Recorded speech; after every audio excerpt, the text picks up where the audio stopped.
The stage was set, the PlayStation State of Play lineup and schedule was put into place, and then they go live, and the chat is flooded the entire time with cries for Destiny 3. The passion is undeniable. The community is screaming at the top of its lungs. But today, we need to talk about the brutal reality of how modern gaming executives are going to make decisions and whether 350,000 signatures on a petition and a hijacked live stream, can that actually get them to bend the knee as a corporate giant? More than that, there is movement to flood every PlayStation social account with hashtag we want Destiny 3. But will it make a difference? Well, that is something we're going to be discussing today, and I actually think this movement could make an impact, but not in the way that you might think. As I sort of wrote this monologue, I came to a different conclusion than I thought I was going to come to, because I've been covering live service games for a very, very long time. People get very passionate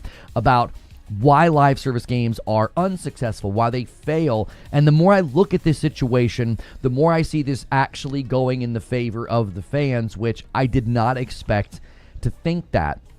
So let me make my case. Let me kind of open the show and paint the picture for you. If you like this kind of content, hit the like button. You can also hit subscribe so you don't miss my shows. We're working on a big goal on YouTube for 600 paying members. We're at like 525, so you can help us with that. If you enjoy my content on the regular, I'm only able to do this full time because of direct viewer support. So $5 goes a long way. It's once a month, and it gets you into my Discord as well. So let's get into this, because like I said, I didn't expect to come to this conclusion. Well, the call for Destiny 3 has hit new heights of passion and maybe even desperation. And I don't say desperation in a negative way. The fans and the community are doing whatever it takes to send a loud and clear message that they want Destiny 3. And they aren't setting their sights on Bungie. They are looking at who is really in charge at this point, and that's PlayStation. Now, in case you missed it, the petition for Destiny 3 is now roughly 350,000 signatures, and passionate fans flooded the live chat of the PlayStation State of Play with "We want Destiny 3," and they used a bunch of Destiny 3 emotes from Astacross. More than that, fans are mobilizing to reply to every PlayStation social account across Twitter, YouTube, Instagram, and they are going to be using the "We want Destiny 3" hashtag. But the question is, will this matter? Will Sony listen? Well, no, but maybe. And I actually came to a conclusion in this monologue that I didn't anticipate coming to. At least, I don't think this will have the impact that fans are maybe thinking that it will, but it could lead to good things. This is likely not a world where decision makers are going to say, well, you know, folks, raise the stink in a chat, and that justifies a $300 to $500 million gamble over the next 4 years. Yes, this level of movement certainly can have an impact, and yes, I think it does clearly communicate demand, especially after watching the player base numbers dwindle so much, which some have pointed out. Everybody stopped playing Destiny, and now they're all coming back and mobilizing to spam chats and sign a petition for more Destiny. But I think that misses the bigger picture. The reason that many fans stopped playing is precisely the reason why they want a Destiny 3.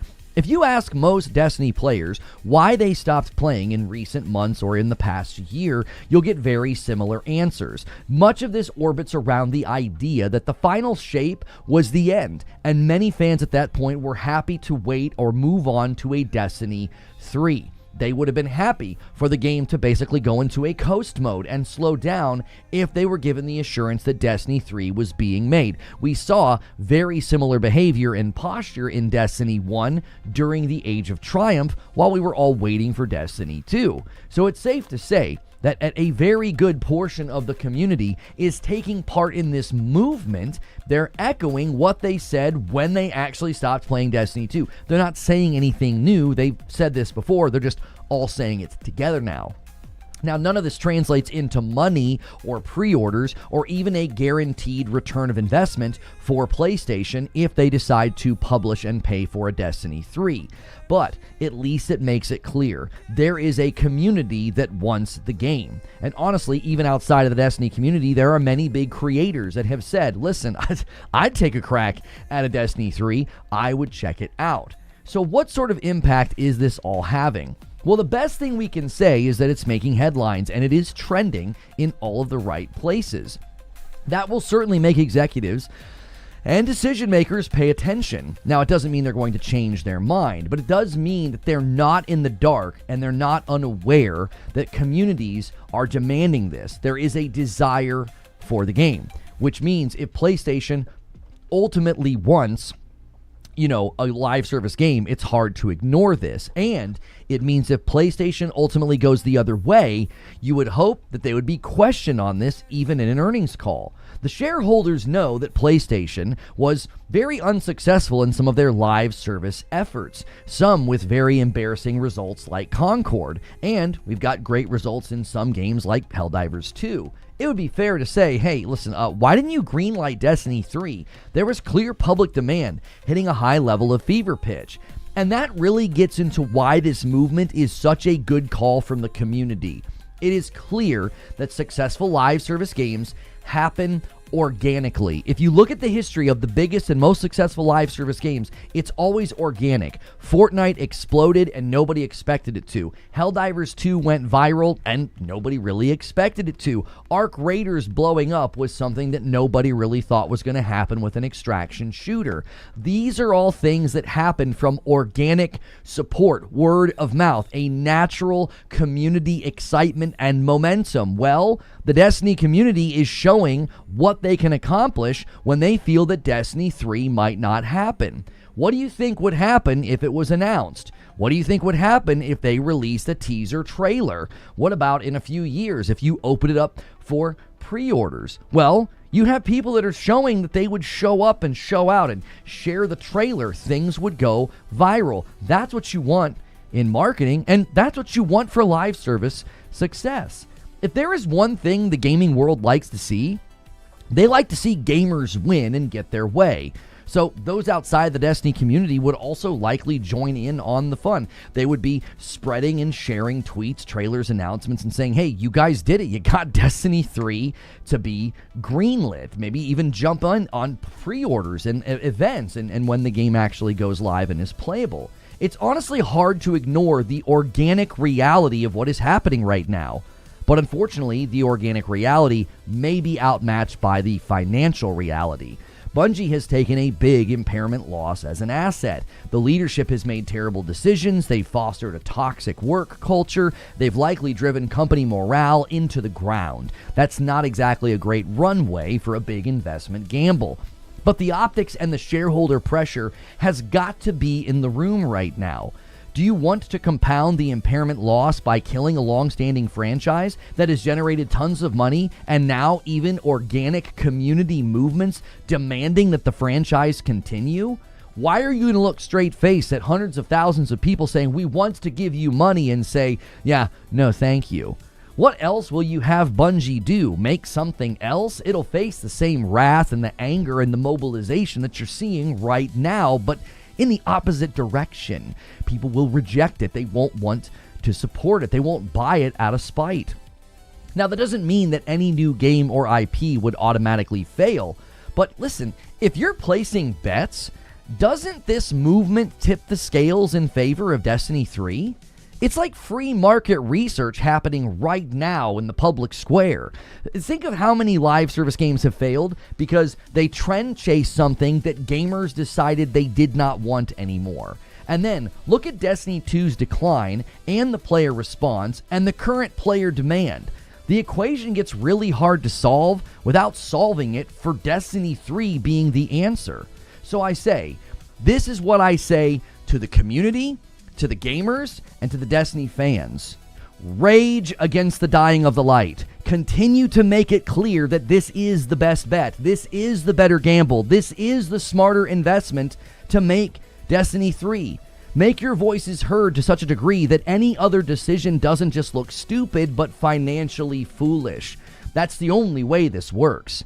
And if every last Guardian's voice and tweet and post and video ultimately does not shake the castle walls enough, and the dust settles, and Destiny 3 never comes to fruition, I think the community can hold their head high. Because much like the game that we've played all these years, you fought for the light to continue. And that, at the end of the day, is all that matters, which is kind of poetic. Even if Destiny 3 never happens, Guardians mobilized for one last fight, which in some way makes it true. Guardians make their own fate. But those are just my thoughts. And now I'd love to hear your thoughts. Good morning, good afternoon, and good evening, guys. Thank you so much for being here. As I wrote that, I like completely changed my position on this. I was like, wait a minute. This is everything we've ever talked about. This is everything we've ever mentioned or spoken to with respect to successful live service games. Like, you need organic movement. You need motion. You need momentum. And they have it. Like right now, they have it. It's like you have the community rallying together and saying, make this dadgum game. Like, what are you doing? And I think when you look at live service games and you look at the gamble of making live service games, this is quite literally a silver platter scenario. How many games have come out and they're like, yeah, people decided they didn't want it anymore. Oh, yeah, that fad kind of phased out. And, oh, yeah, people are kind of bored on that. And it's like you have hundreds of thousands of people mobilizing and saying, can you make this game? We want it. We wanted it when the final shape happened. I don't know. You like I said, make it to where it looks financially foolish for PlayStation to say no to it. That's what you want to do. You want to just continue to mobilize and make it impossible to ignore. Because that's literally how we have seen live service games be successful. It's organic. Everybody kind of gets behind it and gets excited, and then it blows up, and it just kind of spins up from there. I've got some people to thank. We've got a gifted member from Haseo. Han shot first, and so did you. First gifted member of the day, and then Joker Quinn comes in and gifts a member as well. $5 super chat from Andy Ackerman says, you had me at desperation, and then Minch Tree is going to add to the total as well. We're 15 away from 300. That'll put us back on pace for the week. He says, haven't played Destiny in 6 years since Beyond Light, and never thought about going back until they told me that I couldn't. Will there be on the 9th to show support? Give us Destiny 3. Game had legs for 12 years. Bungie let it drift, not the players. That's exactly right. I think if you go back and you actually analyze the reasons that people stopped playing, it wasn't because they were like, yeah, I'm sick of Destiny. It was because Destiny got sick. It, like, you know what I mean? They didn't get sick of Destiny. The game got sick. It got to an unhealthy place. It was like they weren't giving it. And a 10 bomb comes in from Terminal Stupidity, and he puts us on the doorstep of 300. Thank you, Terminal Stupidity. I suppose being more positive, if we got 300,000 signatures for Infamous, I'd be pretty excited. Well, sure. And I think the difference here is B Bro Teen over there using their Prime sub on Twitch. Thank you so much for doing that. And a 35 stream streak from Teller Morrow. The difference is here too. This is everything we talk about with live service. This is everything we talk about. We always talk about the fact that you need it to be organic. You need consumer inertia and momentum. They have it right now. Now, you could look at that and say, well, I doubt that translates into a bunch of sales and players long term. This is just people kind of expressing their rage or whatever.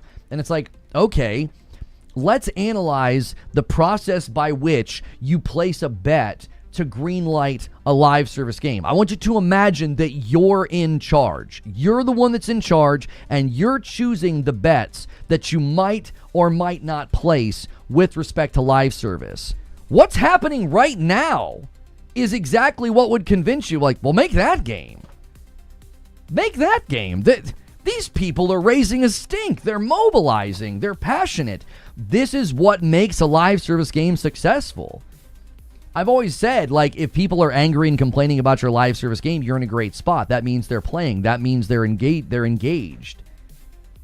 You know what I mean? How many IPs get this sort of uprise? Right? How many IPs get this level of uprise to be like with 350,000 signatures and taking over showcases and flooding social media? This is quite literally the thing that you want to see when you launch your live service game, when you get this level of support and this level of, you know, excitement. Seer04, thank you so much for your membership. Like, I was literally writing that monologue, and I was going to conclude that this isn't going to make a difference. I was going to be a Debbie Downer. I was. But as I was writing it, I was like, wait a minute. The audience is literally right now giving you proof of concept. They're showing you that this game has support. They're showing you this franchise has support. Excitement or a death rattle? A death rattle would be like when people raised the stink after the final shape. That was when people were kind of walking away. This is everybody coming back and saying, if you let this franchise die, you're idiots. Everybody seems to want to put Destiny 3 not happening squarely on Sony, but it could just be that Bungie is doing a terrible job at pitching what a Destiny 3 could look like. I don't know if it's a terrible job pitching. I think it's that PlayStation's not going to greenlight anything until the company's been restructured. They got to lay a bunch of people off. The company's taken too much of an impairment loss to not lay people off. It's lost like a third of its value as an asset. If they're not pitching going full MMO or adding clan or player housing or other things. Yeah, I don't think that's what it is. I don't think they're down in the minutia and PlayStation's like, yeah, your pitches suck. I think PlayStation's like, yeah, we can't greenlight giving you money right now because in 2 months, a lot of you might not be here. You know what I mean? You might not have a job in a month or two. I would like to ask, instead of D3, maybe continued support for D2 also. I think if they greenlight a Destiny 3, they would have to do something to maintain Destiny 2 over the years so that people continue to engage as well as spend money. I do think that, the daily grind. I don't think they could just be like, we're going to set Destiny 2 adrift for 4 years while we work on this game. You know what I'm saying? Like that to me, I think would be rather strange. Because you want to be making some money off of your existing piece of property. If you guys are watching on YouTube, do me a quick favor and hit that like button. Make sure this this video is being supported.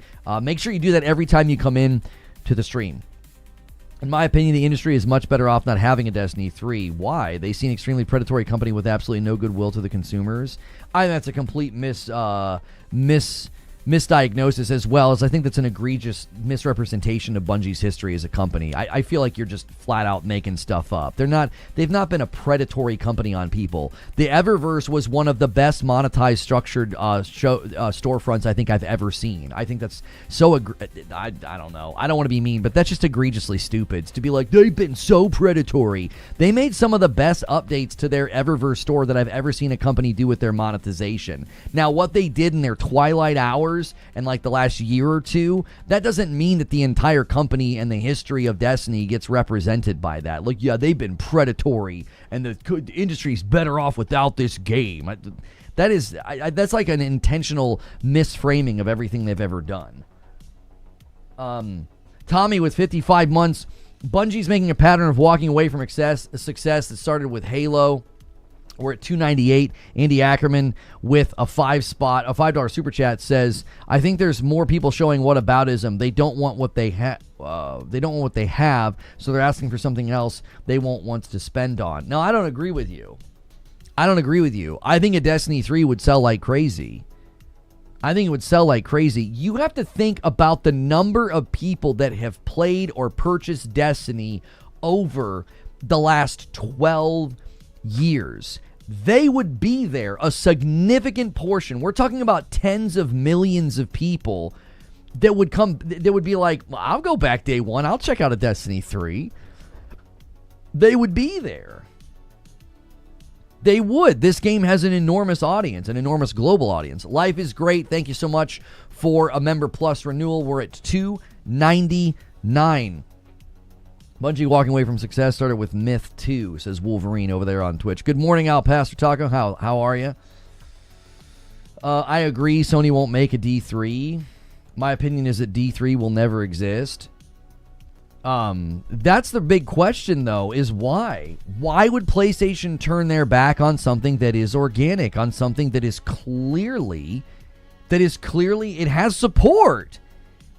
You know, and a gifted member comes in from Alex, and he sneakily steals the 300 milestone.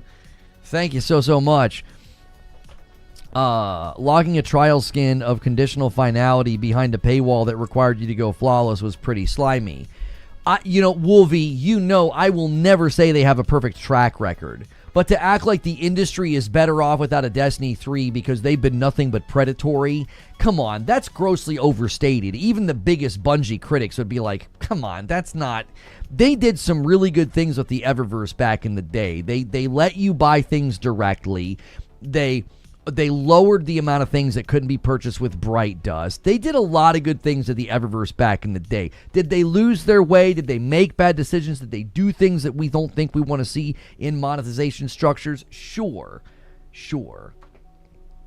It's too expensive to make, says Ashen, and maintain. When has Bungie ever hit their financial targets?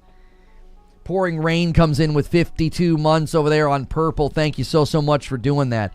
I think that's why I said, Ashen, that the organic reality may dash against the rocks of the financial reality here. They've taken too much of an impairment loss, and it could potentially be way too expensive to build.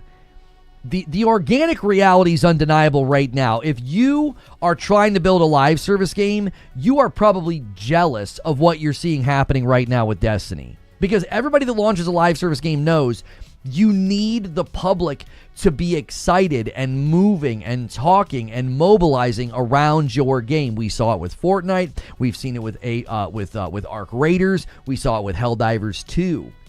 If you're building a live service game right now, you've got to be jealous of what you're seeing happening for Destiny. Like, Jiminy Christmas, we'd kill for that level of support. Well, if you're PlayStation, you're looking at that and saying, wow, this community is passionate. They want this game. They are mobilizing. Well, that's everything you need for a live service game to be successful. But again, the financial reality could be the biggest barrier. It could be the biggest barrier. The barrier could be, listen, it's going to cost us $400 to $500 million, and sure, we could make that back in initial sales. Easily, they could surpass 10 million sales in the first year. They could surpass 10 million sales. Easy. But it might not be about making that money back. It might be about the projected ongoing cost long term to support the game. Bungie burns through cash, and they also move very slow. Now, somebody might push back and say, if you shrink them down to 500 to 600 people and you give them a better engine, one that's more agile, one that they can update and add things to a lot more quickly, you could change the calculus on how fast they can operate, how much they can build. You could improve the financial calculus of what they do and make them more profitable. You could. I don't know. I don't think the question right now is, would there be a giant audience there day one to jump into this game? I don't think that's in question. I think Guardians are making that clear. They're like, we would be there day one. This game would have a massive amount of support at the beginning. But if the question is not, oh, well, yeah, okay, so we can make our money back initially, but supporting the game is just too expensive. It costs too much money. Do you know what I'm saying? Like, that I think is the big question is, can Bungie get to an operational place where they can support a live service game and not need a High Moon Studios, a Vicarious Visions, and not need 800 to 1,200 employees? Does that make sense? Like, this has been a very profitable endeavor, but it's also been very, very expensive. And companies right now are very risk averse because, well, they're always risk averse, but the industry is not in a great place. It's not in a great place because you have rising costs everywhere, and consumer spending within gaming, like, you know, purchasing games or whatever, it's not trending where they want to see it trend. So this could quite literally be one of those equations that they can't make the math work. They're like, no, it's too expensive, which is unfortunate because, again, if you're placing live service bets, the scales are heavily tipped in Destiny's favor right now. You have the thing that every live service game wants. You have people talking about, mobilizing, and gathering around your game. And the game doesn't even exist. That's the crazy part. It's an idea. It's a fan-made logo at this point. That's all it is. That's all Destiny 3 is right now. It's an idea. And I think we know this to be true. I think ideas can sometimes have a lot more potency than actual products. Like, we've seen this, right? We've talked about, there was a great video from Josh Strife Hayes where he talked about why people so ravenously defend MMOs when they've been kickstarted. Well, why do they do that? Well, one of the reasons that they do that is because when it doesn't exist yet, it's perfect. It's just an idea.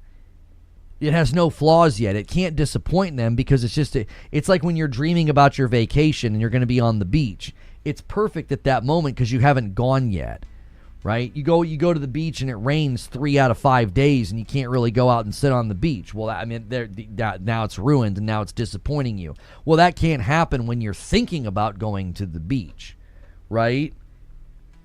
And so right now, the idea of Destiny 3 is at some level bigger and more potent than it could ever be because it doesn't even exist yet. A $5 super chat from Life is great. How many of us are willing to spend $90 for Destiny 3? I know I would. Well, here's the thing. It's not about a willingness to spend like a high dollar amount for a Destiny 3. Like, everybody commit to spending $90 or something. That's not what it is. The best thing that Destiny fans can do right now is literally what they're doing. You're making it almost impossible for PlayStation to ignore it. They can't ignore what's happening. They can't. It's like, listen, these guys are beating your stinking door down. You know what I mean? Like, anytime you launch a live service game, this is the thing that we always talk about. It's the thing that we've talked about with Marathon, and it's the thing that we've talked about with other games. The minute you lose that momentum and that player funnel starts to dry up, you're in trouble. Right now, they have that thing. They have that piece of the recipe that is the single most important piece of the recipe. You have the public's interest. You have a ton of people talking about you. Articles are being written. Videos are being made. People that don't even play Destiny are talking about this. Really big YouTubers are talking about this. Sony is stubborn this generation. They'll hear us, but they won't care. I'm not sure what you're basing that off of. If they still want to place live service bets, I think the scales are tipping in Destiny 3's favor. I think the scales are tipping into Destiny 3's favor. I don't know how you could look at this current movement and not say, well, good golly, why would we not make that game? People are throwing this support, and a 5-bomb comes in from Broken Earth and gets us to 306. If you guys want to watch my wife and I, she's continuing her journey in Destiny 1. And she'll do that on Saturday if this can get to 500. I will join her. If you can get it to 750, then we will have Creature join us. So continue to celebrate your renewals. Decide to become a member right now. You can also gift members. Use your primes on purple, all the things. And also, if you're watching on YouTube, hit the like button. Try to get us to 200 likes. And I'm curious if what you guys think. As I wrote my monologue for today, I changed my own mind. As I was writing it, I was like, wait a minute. I was like, this is literally the thing that we talk about all of the time. You need the public and people to be mobilizing for your live service game to be successful. You need it to be organic. They have that part of the recipe right now. Andy says, you actually made my point. The loud crowd is going to complain about the rain on the beach. That will be their reality when D3 comes out. They will always have something to complain about. Andy, it doesn't matter if they're playing the game and spending money. If people are actively posting on Reddit and Twitter and talking about Destiny 3 and complaining about drop rates or imbalanced guns, that's what you want. That's what you want. Like, you want people to be passionate about your game to the point that they're making a Reddit post or a YouTube video and complaining. Reporting the mobilization wouldn't move the needle. At the end of the day, Sony has to greenlight it, but like Paul and others are reporting the mobilization wouldn't move the needle. I'm not saying it will. I'm saying the only thing people that want Destiny 3, the only thing they can do is what they're doing. It's the best thing to do. You're making it hard to ignore. You're making them question whether or not it should be the bet that they place. if Bungie is going to be utilized to make games, okay, let's just start with the basic premise. Let's go all the way back in the argumentation. Let's come all the way back here to the starting position. Is Bungie going to be completely shut down? No, I don't think so. I think that's incredibly unlikely. So let's go forward with the presumption. This is a foundational, presupposition that Bungie will not be closed down. Okay? Now, on the flow chart of thought, the next thing we're going to think is they'll be made to be smaller. Okay, that's fine. They'll be made to be smaller. They will be tasked with doing something other than Marathon. Marathon doesn't require, I don't think Marathon justifies a high level of bandwidth or financial investment. I just don't think it does. That's my opinion. I think you can look at the player numbers right now and how the new season is going, and you can pretty much come to the conclusion that if you shrink this company down to 500 or 600 employees, having most of them work on Marathon is not a good decision. It's not a good financial decision, okay? So now let's move forward a little bit further in the thought process of, well, then Bungie's got to build something. They have to make something to justify having a studio that has, 500 to 600 employees. I believe that's about how much they'll shrink. They'll shrink down to about 500 or 600 employees. So now let's go forward with the presumption that they're going to have to build something new. If you are Sony and you've arrived at this conclusion, right? You've arrived at the conclusion that they need to build something new. I don't know how you can look at what's happening right now and not be like, well, that's the game we should have people make. That's the game we should have Bungie make, is Destiny 3. Pouring Rain, did I thank you for your 52 months? I think I did. Oh, yeah, that was before the hype train. Excuse me. I had that thought the other day. They can't shutter Bungie. The shareholders would panic if they thought Bungie 4 years ago. Oh, they bought Bungie 4 years ago and are killing the studio. Marathon will not carry Bungie. This is a fact. That's my point. But my point is, you are certainly going to have to get to a place where Bungie is building something new. So you're placing a bet no matter what. You're going to be funding something. You're going to be spending money on something. And if you're looking at Bungie and not concluding that they should make a live service game, I don't know what you're going to have them do. Live service is what they do. Live service is in their DNA. It's what they've done for the last 12 years. Okay? So, if you're going to have them do something new, and you're going to have them do something live service, they know from experience right now that building live service games is risky. It's a bet that you're placing. Okay? It's a bet that you're placing. If you're going to place a bet, why would you not back the thing that is already showing signs of organic momentum and organic support? Why would you not do that? That's how I'm looking at it. I'm looking at it sort of mathematically. Like, I'm just walking through it logically. It's like, you're not going to shut Bungie down. You're going to have them build something new. It makes sense that that something new is live service. If you're placing a live service bet, this game is winning that bet right now. It is. Destiny 3 is winning the scale. Like, the scales are going to tip in its favor, and they're going to say, if you're going to place a live service bet, we know right now, this is one of the bigger dilemmas with live service games. If you start working on a live service game right now, and you have a really good idea, and your market research indicates that it'll have interest, it'll have engagement, it'll make X number of dollars in your first year. All of that can change in 4 or 5 years. All of that can change. Now, somebody might push back and say, couldn't that happen with Destiny? Couldn't this entire thing, shift around and change? I would say, yes, it could. But the reason I think the probability of that happening is low is because of how long Destiny has been out. There's a durability to the franchise. There's a durability to the brand. There's a durability to the player base. There is something about it that just doesn't want to give over and give up. Like, there's a durability to this game and to this franchise. So if you're saying, well, listen, live service bets are risky because everything can change in 4 years, everything can change in 5 years, okay, what are you going to back?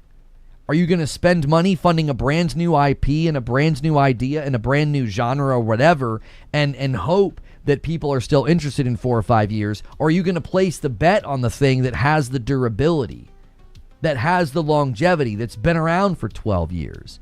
Again, I think Destiny wins that bet, especially when you have people mobilizing. You have 350,000 signatures on a petition. You have live streams getting hijacked. You have the gaming press covering the fact that PlayStation just tried to do a state of play. It was viewed 4 million, 5 million, some high number of millions of times across all platforms. If you include, if they, I don't know if they streamed it in Bilibili, in China on Bilibili.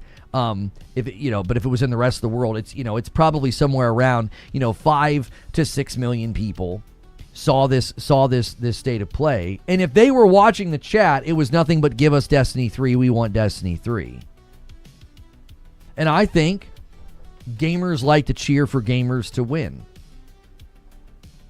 I'll be there June 9th.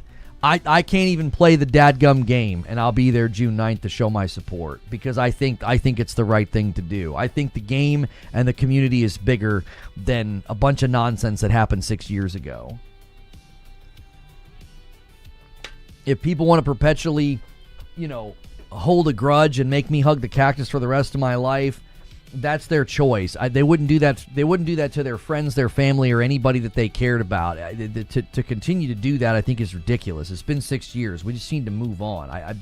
It's absurd that people still think that I should be treated the way that I'm being treated by some folks, and people will say the nastiest things, and it's like most of the stuff wasn't even true, and you guys are still holding on to this nonsense. 5 bomb from Wired Rope gets us to 311, and Joker Quinn gifts a member and gets us to 312. New IP will bring people in. Third Take on the same IP will not bring in the numbers that it once did. I think that time has proven that you're not correct. Time has proven that the incumbent is stronger than the new thing. Existing games tend to have the bounce back, whether it's Final Fantasy, Rainbow Six Siege. There are plenty of live service games or ongoing games that have proven they have the ability to bounce back, and new IPs have a way worse track record. If you look at the history of new games, new IPs, and new live service games, your prediction has nothing to back it. Your prediction has nothing to back it. There's way more games that have tried to come out and failed. Final Fantasy 14 didn't take a 4-year break, though. If you want to draw one-to-one analogies to what Destiny's doing, I don't want to waste time doing that. That's not what we're talking about. I'm not referencing other games to say they're all the exact same. What I'm saying is communities will mobilize and respond and come back and support the game that they're more familiar with and the game that they like. Josh Drive Hayes has even talked about this. Like, people will go back to an old MMO before playing a new MMO because the old MMO is their third space. It's comfortable. It's familiar. Destiny is a third space for people. They would come back in greater numbers and have greater support and excitement and like nostalgic, tethering that would make them want to play and invest in the game than they would for a new IP. I think placing bets on a new live service IP right now is way more risky than a Destiny 3. This is just basic assessment of probability. If you're placing a bet right now in a live service game, new IP, way more risky. Destiny 3 is risky, but you have so much more backing the idea and so many more people there day one to spend money on the game and buy the game. And thank you, Dean Bromley, for renewing your membership and getting us to 313 on the week.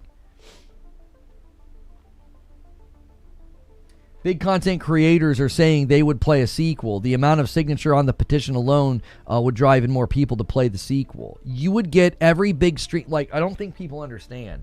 Every big streamer and content creator in the world would play Destiny 3 on its launch date. The opening week would be insane. Now, do they stick with it? No, a lot of them wouldn't stick with it. A lot of the big streamers bounce around. They hop around, right? I consistently go back to Final Fantasy over other games, says Hex.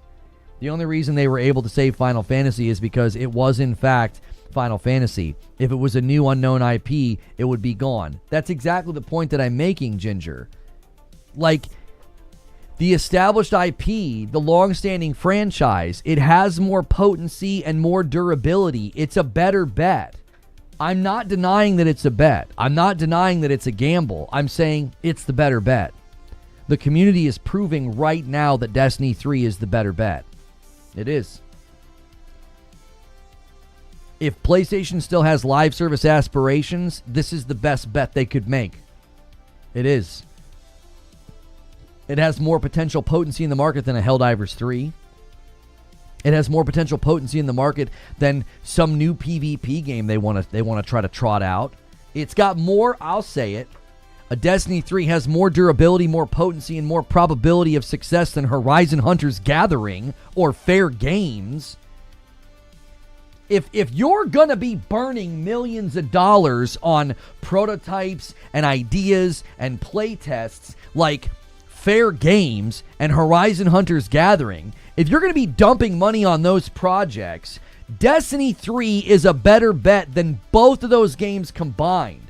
So if PlayStation wants live service, I don't know how you turn your back on the Destiny franchise. You had Bend working on something, canceled. Bluepoint was working on something, canceled. Concord crashes and burns. And you're going to look at Destiny and be like, yeah, no, we don't think that's worth it. It's too expensive. That's not a good bet. You're placing bets either way. You're spending millions of dollars either way. You have an existing player base. Wanting D3 made by a Sony studio is like asking a new Concord or Marathon Disaster. That's platitudinous and not true. They have MLB The Show, Gran Turismo 7, and Helldivers 2 to prove you wrong. They've invested in and created, published, or made plenty of successful live service games. This idea that like Concord is somehow an eternal blemish on PlayStation. That game was made by Firewalk before, most of it was made before Firewalk was a PlayStation studio. And the toxic positivity at that studio is primarily the reason it turned out the way that it did.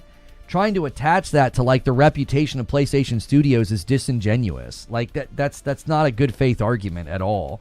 That's an attempt to say like, oh yeah, that's a PlayStation Studio for you. Really? The history of PlayStation Studios is probably one of the best records of studios that are out there with respect to Game of the Year nominations, as far as like economic success. Concord was a disaster, but pinning that to all PlayStation studios is, again, I think that's disingenuous. Destiny 2's max player count was 3.8 million. That's half of what they would need to break even in the Jason Schreier report of 500 million. Neo Reaper, I need you to reread what you just wrote and understand how insanely inaccurate it is what you just typed.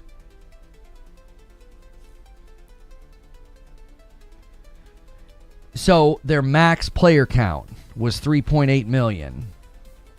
That's not total players, brother. That's not over the course of 12 years. Way more people than 3.8 million have played Destiny or Destiny 2. So max player count being at 3.8 million is not representative of the entirety of the people that have purchased or played Destiny. So you're acting like only 3.8 million people bought Destiny 2. False and not true. And you're acting like, well, those people, that's not even enough people to get to what they would need to make back the 500 million. Like, total lifetime sales of Destiny as a franchise. You mean the free-to-play version? No. Total lifetime purchases of Destiny is well over 3.8 million. Somebody in chat saying there's like 72 million accounts. The total number of people who have purchased and or played Destiny is not 3.8 million. It isn't. And if you want to be like, oh, a bunch of free-to-play people are padding the numbers, okay. I mean, we can't argue those statistics because we don't know the exact number. The idea that, like, people are saying that Destiny has had 72 million user accounts. The idea that your game has been exposed to 70-something million people, and you're like, yeah, they wouldn't be able to sell 10 million in the first year. Because they would need about 7 to 8 million people to break even, to buy the game like at a $70 shelf price. You'd need like 7 or 8 million people to buy the game.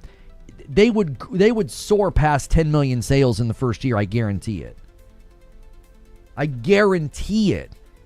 This is a game that would hit Steam, it would hit Xbox, it would hit PlayStation, and the lifetime number of people that have played Destiny is insanely high. They sold almost 2 million in the first week. Right, like your math is absurd. You're looking at a max player count, and you're acting like that's the only people that have purchased the game or would consider buying Destiny 3. The 3.8 million mentioned earlier was day one logins. Looking at that number and then looking at lifetime numbers, you're nuts if you don't think that the game doesn't have a massive player base. I was wrong. That was max daily hit. I knew it was wrong when I read it, Neo Reaper. This game, like, you gotta see. This is one of the most successful live service franchises in existence. It is enormous. It's huge. It is. That's why I'm saying, like, the idea that they couldn't make their money back is nuts. The only thing I've conceded is that, like, operational costs ongoing could be too high. Thank you, Captain Tyson, for using your Prime sub on me over there on Purple.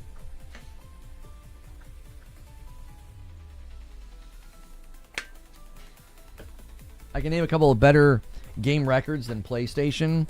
Capcom, Square, Rockstar, id, From Software. I would have said BioWare. I don't care. I don't care if you can list other studios that you think have good records. That's not what I was arguing. You're not arguing the point. I never once said other studios suck compared to PlayStation. You're shadow boxing. I was saying and pointing out that trying to attach what Firewalk did to Concord as like a permanent blemish and stain on all PlayStation studios is disingenuous. It's console warrior nonsense. What Firewalk did with Concord's embarrassing. It is not at all an indictment of all PlayStation studios. And you're like, well, I can think of companies with a better record than PlayStation studios. Who gives a frick? I wasn't talking about that. I was talking about the insistence that somehow Concord is an indictment of like, is that an indictment of what Insomniac can do? Santa Monica, Guerrilla? Is it an indictment of what Housemarque can do? No, it's a stupid argument. It's bad faith. It's intentionally trying to make it seem as though Concord is representative of all PlayStation studios. And then you're going to walk in and be like, well, I can think of other studios with a better record. I wasn't talking about that. We're not having a measuring contest between studios and games that they've made. And that's going to come down to preference, brother. You might think that Capcom makes the greatest games ever, and they are having a generational run this year. I mean, credit where credit's due. They're going to get like 3 Game of the Year nominations. I don't count Firewalk as a PlayStation as well, as they made it before they got them. Then you agree with me, Chris. I wasn't trying to act like PlayStation have the best studios in the world. I'm just saying their record is undeniable. Whether you look at Guerrilla, Santa Monica, Naughty Dog, Insomniac, Housemarque, any of these studios, you look at them, their record's undeniable. They make excellent games that get tons of award nominations and have very, very good commercial success. And again, the point that the person was making was also disingenuous and bad faith because they're saying, yeah, having a PlayStation studio build Destiny 3. And it's like, wait. We're talking about Bungie. Bungie is the company that had Destiny lasting this entire time. They're also the company that started to rob Peter to pay Paul. They started pulling things from Destiny. They were seeding their incubation teams from Destiny. It hurt the game. It hurt their money. It hurt their financials. People started playing less. They went way further than they should have. Yeah, I forgot about Sucker Punch. Minch Tree, thank you so much for renewing your membership. Do you think that the rejection of Destiny 3 is content-based, or is Sony waiting for the Bungie restructuring? They're waiting for the Bungie restructuring. I don't think the rejection of Destiny 3 pitches right now have anything to do with the actual decision that Sony's going to make. Lost Heroes, thank you so much for gifting a sub. Very, very much. Let me add that to the total. And then a $20 super chat from Street Shadow. I love the push for Destiny 3. When I still struggle with the expectation that Sony should write a check for Destiny 3 without conditions or going through multiple pitches. I just worry we are ignoring the core problems with spending habits. Well, here's what I've said many, many times, and I probably haven't stressed this enough today. You got to restructure the studio. You need new leadership, and you got to shrink the studio. You have to shrink the studio. You got to bring them down to 500 or 600 employees. Listen, I know the Marathon guys are tired of feeling like a punching bag. That game just isn't it. That game ain't it. It's never. It's not going to join. It's not going to generate enough revenue. It isn't. If you're looking at Bungie right now and you're trying to decide what to do, you should be over time just putting a declining amount of bandwidth and money into Marathon. You're not getting that money back. You're not. Your best bet is Destiny 3. If you're trying to make your money back, if you're trying to make the company profitable, it's Destiny 3. Well, no, it's like saying all the kids and siblings are bad eggs because one kid is a drug addict and can't get their life together. Yeah, and Firewalk was such a late addition to the studio lineup. Here's the other thing that I think people forget with Firewalk. PlayStation has a much better track record of buying a studio that they have worked with. Whether it's Insomniac or Housemarque, I think they have a far better track record of, hey, we work with the studio, let's buy the studio. Firewalk was the opposite. Firewalk was like, yeah, your game looks great. We want to lock you and that game down. And I fault Herman Holst for that. I mean, and apparently Shuhei Yoshida was a part of it as well. But Herman Holst was over the moon about that studio and that game, and he was completely incorrect. He might not be at the company for very long. This guy says, first time watching you, Reforge subbed, you're keeping it all the way real. Thank you.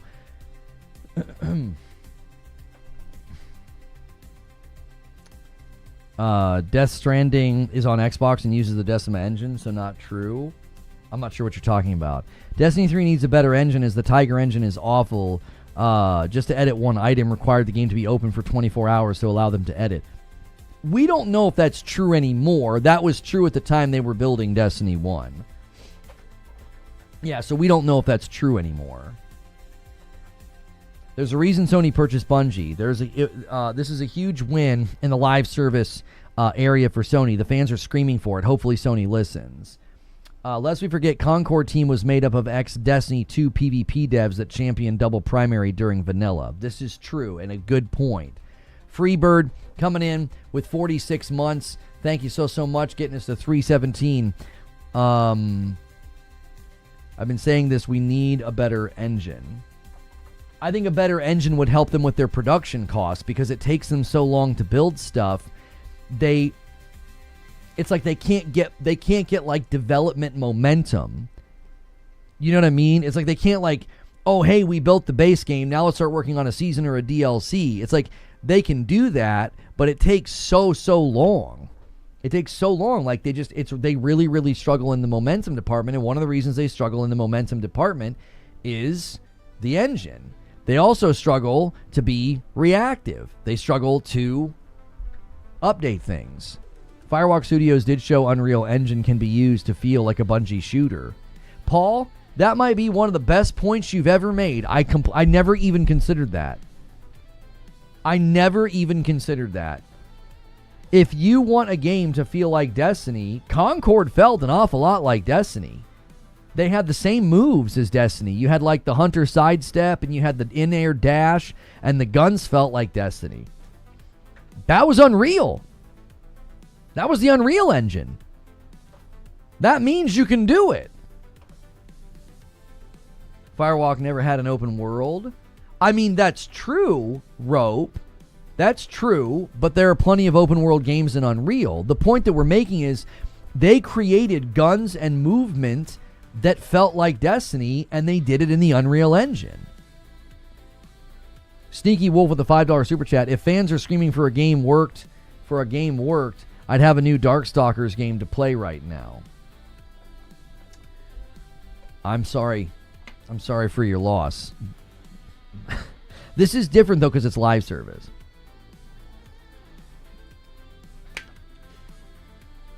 I would have to disagree with you, Lono, on that take. On which take? I think we have commonly had this conversation. We have commonly had this discussion. We have talked about how live service games are not successful if you don't have momentum, if you don't have the public's eye. It was one of the things I've said about Marathon since last year. They continued to lose the public's eye. Interest in Marathon dried up too quickly. When they made the alpha streamable, interest dried up too quickly. When they had the server slam, interest dried up too quickly. I was consistently told I was wrong and that I didn't know what I was talking about and that I had a huge bias. And look where the game sits now. I said this when I looked at the trailers. I said, you don't have the public's interest. Destiny 3 has the public's interest. You have the thing that every live service game covets. You got it right now. The community, I think, is creating a silver platter equation for Bungie and PlayStation. You're like, are you insane? Are you insane? You have the thing that's needed for a live service game to be successful. You haven't even announced it. You don't have a trailer. You don't have a tweet. You don't have a blog post. And you have it. You have 350,000 strong on a petition. You have people storming the gates of anything you do saying, give us Destiny 3. Sorry, I must disagree, Lono, says James. Content for Destiny 2 was not selling well. Final Shape did not sell well, among other expansions. Trying a new IP was a good idea. Marathon just needs PvE. Here's where I think you're missing significant pieces of the puzzle, though, James. The reason that Destiny 2 started to decline was self-inflicted. It's like saying that it took you too long to get to town and you're blaming the car when you took your foot off the gas. It's like, yeah, the car, instead of going 70 miles an hour on the highway, started doing 45. This car sucks. You took your foot off the gas. It's your fault. Bungie did this to Destiny.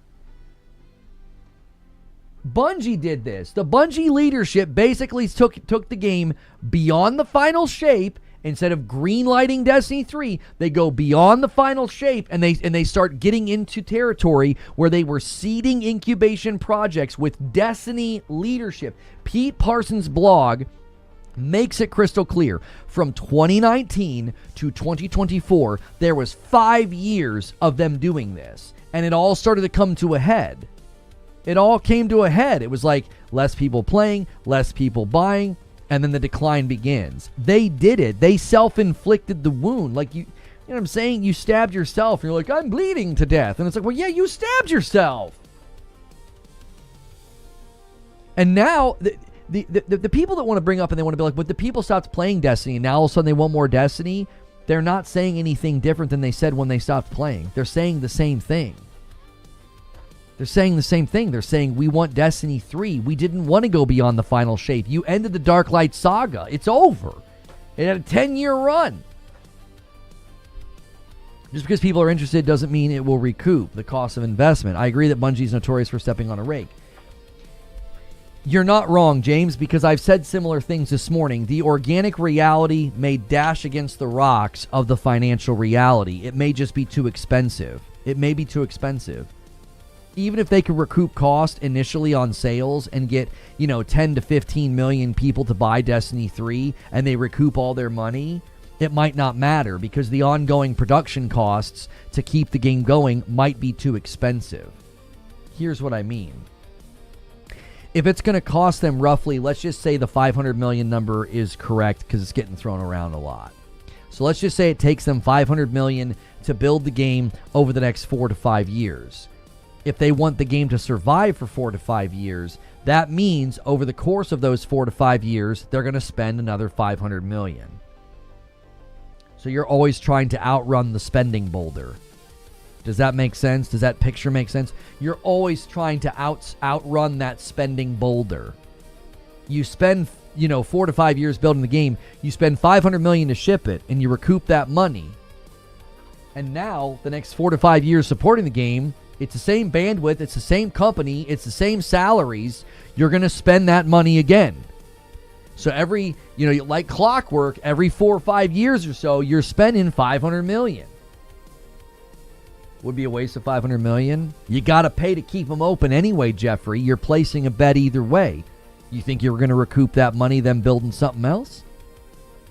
That's my entire point.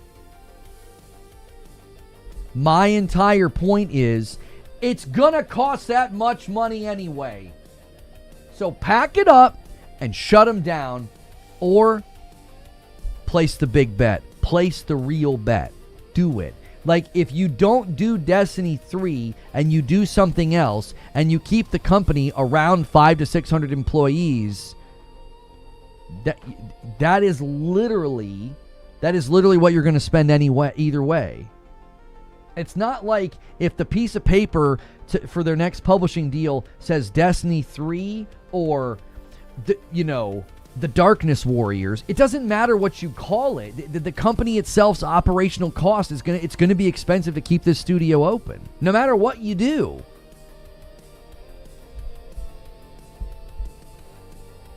No matter what you do. The chances of them getting their $500 million back on a new IP are way lower than getting it back on Destiny. That's it. You go with the franchise that has the durability. You go with the game that has organic momentum and support and excitement right now. You have the thing that live service games are dying for. An angry and mobilized player base. You have something that live service games that are playable right now don't have. And the game doesn't even exist. Malice One says, Destiny is the only live service game that really had everything for everyone. Solos, teams, PvE, PvP, competitive and non-competitive, with rewards for everyday play. All a play space for all gamers. It's a no-brainer. So what you're getting on, Malice One, is I've consistently gone on, rants, monologues, and discussions about Spectrum and how Destiny was very unique in this regard. It was very unique. It had Spectrum.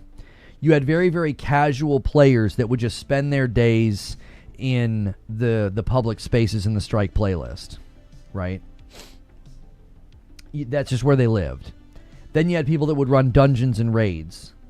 You had people that would do everything. Then you had the people that would play PvP, but then you had people that would do trials every weekend, right? You had this massive spectrum, which is what made the game so durable.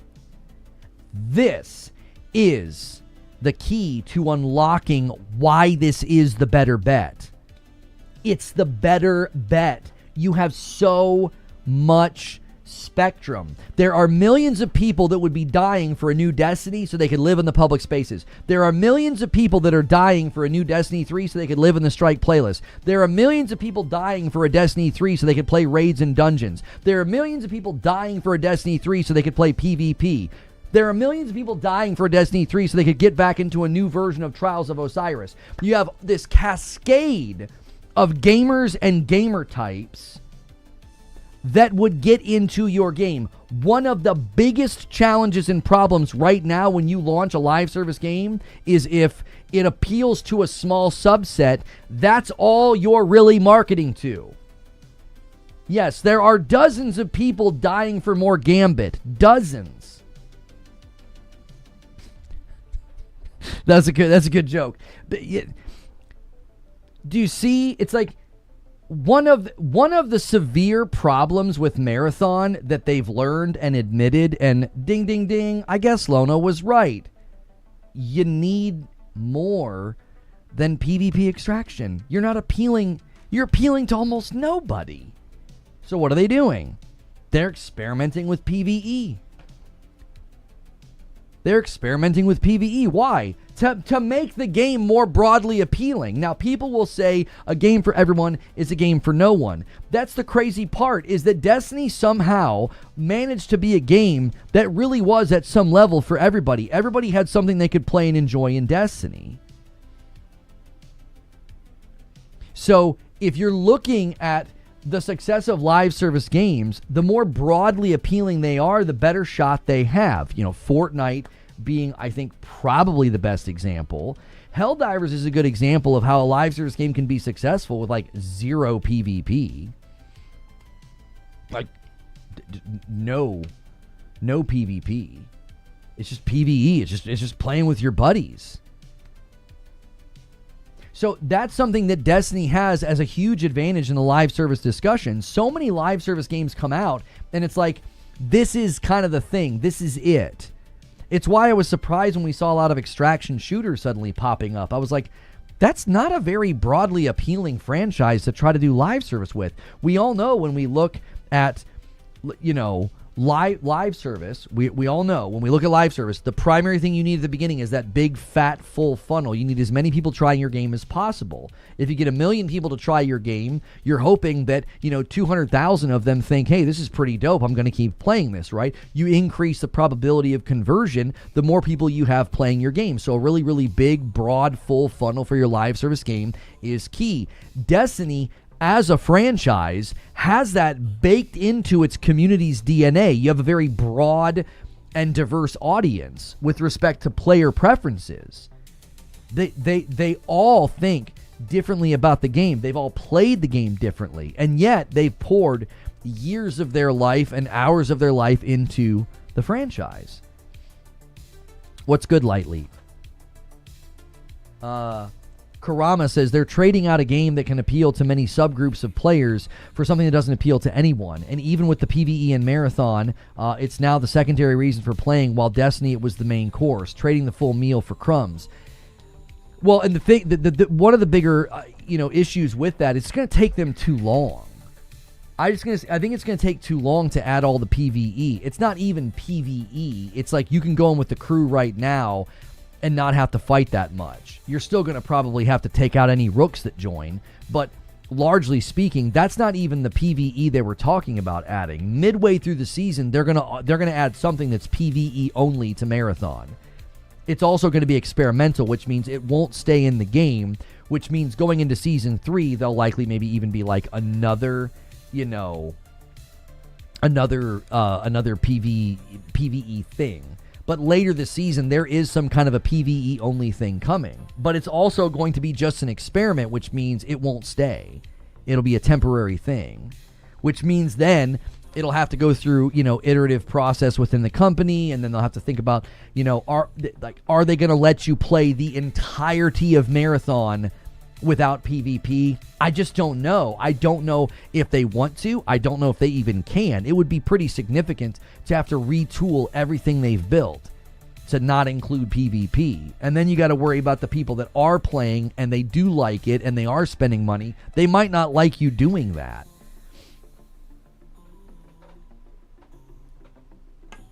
It comes down to money.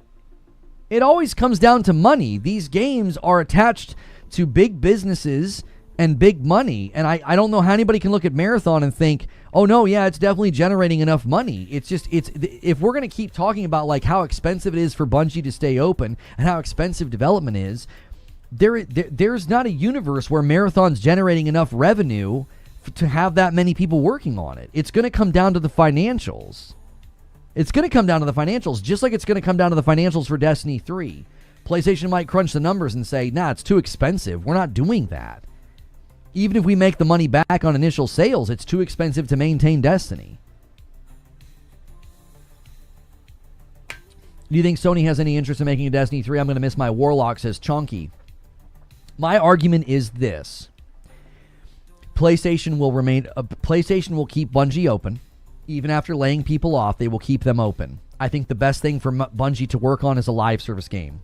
I think the best bet for a future live service game is Destiny 3. The community is showing that right now. They're mobilizing 350,000 signatures on a petition. They took over the chat in the PlayStation State of Play. I think the community is making it very clear. If you're going to place a bet on a future live service game, this is the game you place your bet on. One of the key ingredients to a successful live service game is happening right now. Organic support, consumer inertia, momentum. This is the thing that every live service game is dying for. And if they don't get it, they wither on the vine. This game's not even out yet, and they have more support and more mobilization and more people talking about it than other live service games. It's not even out right. It's not even out. It's not even a game, and it has more support in these public spaces where these conversations happen. Brandon of Doom with a $2 super chat. Marathon should have been a single-player game. I mean, woulda, shoulda, coulda on Marathon is not really a... There's no reason to keep doing that. I mean, it's clear they're admitting they missed the mark. They're adding things that we thought never would have been added to the game. They're literally adding things to Marathon that we were told would never be in the game. It would never make any sense to do that. Well, desperate times call for desperate measures. I mean, they're literally doing the thing that we were consistently told would never happen and had no place in the game. It's like, well, apparently they're open to it. And I started kind of reading, I speak fluent Bungie. I started reading Joe Ziegler's comments, and I was like, PvE is coming. This guy consistently is driving home the message that they're evolving the game. They're evolving the game. It's not going to stay as it is right now. It's not. If it was in another engine, I would be way more optimistic about the game's evolution because they could make changes faster. I don't think they can make changes fast enough. I don't. I think it's going to take too long. I think they've got a lot of good pieces and parts in Marathon. That trailer during the State of Play was awesome. I was like, man, they immaculate vibes. But it's like, I just think it's going to take too long. You know what I mean? It's going to take too long. You don't speak Bungie, you speak Destiny. That's hilarious, Fuzzy. You keep trying to bait. You're failing today at it. It's a little embarrassing. I've not read almost any of your comments because you're just baiting. You're just rage baiting. You're not here to have a conversation. Lots of Bungie founders stated that Marathon, when they were working on D1, it was supposed to be a single-player game with multiplayer modes. But years later, they thought, let's make Marathon as an extraction.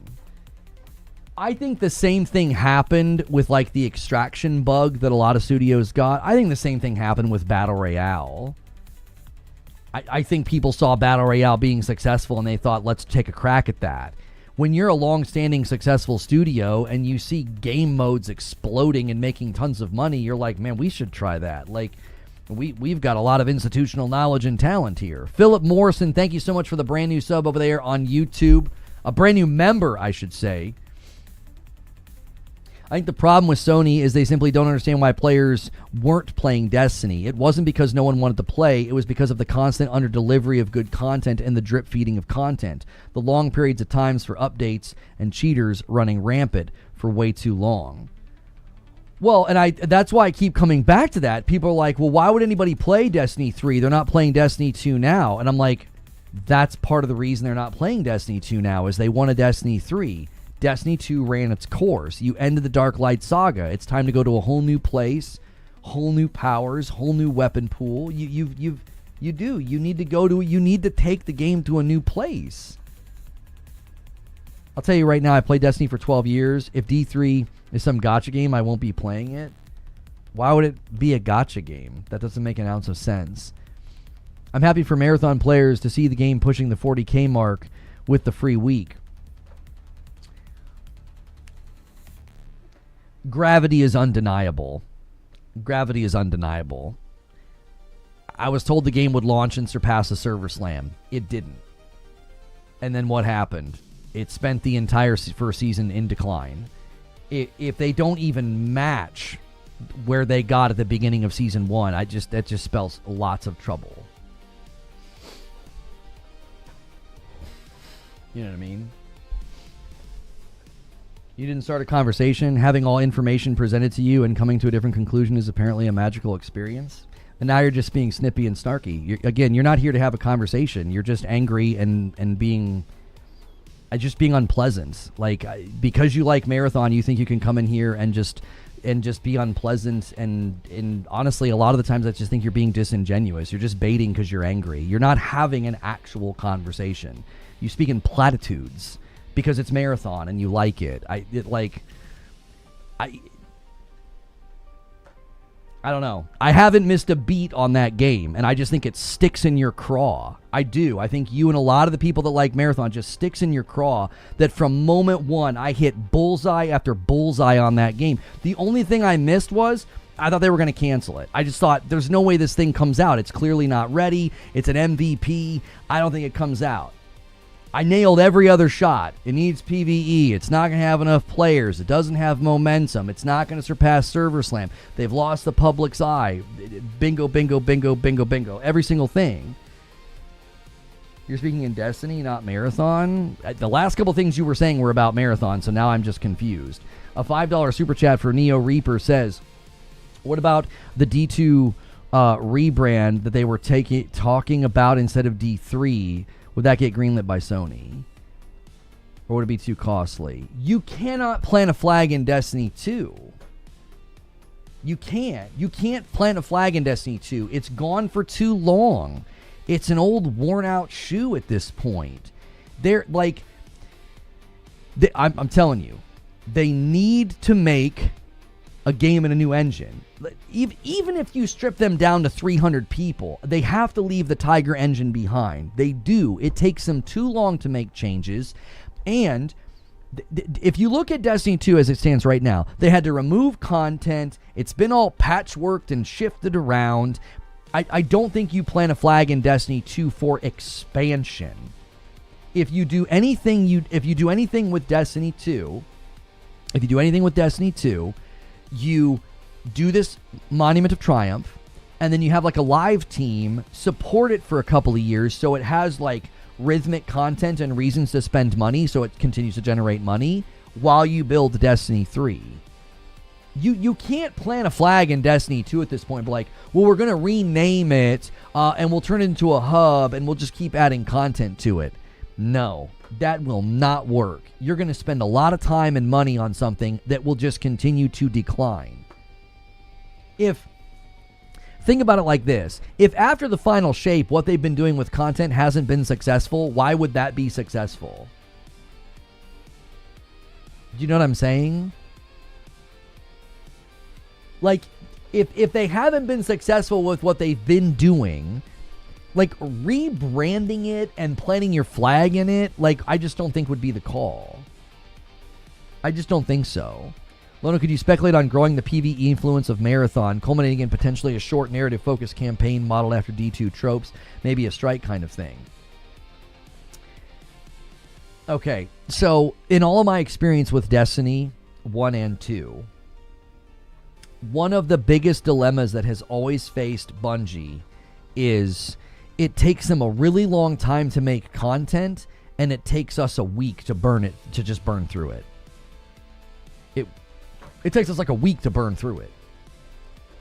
Seriously, go back and remember, like, Rise of Iron drops or a DLC drops, and like a week later, everything has just been burned through. Something as big and significant as the Dreadnought and the Taken King, some of their biggest expansions, full court press, some of their biggest expansions. 2 weeks, 3 weeks, boof, gone, burned through. Everyone's like, yep, I'm done. Now that's obviously the hardcore players. More casual players, lasted a little bit longer with the content, but you get the point.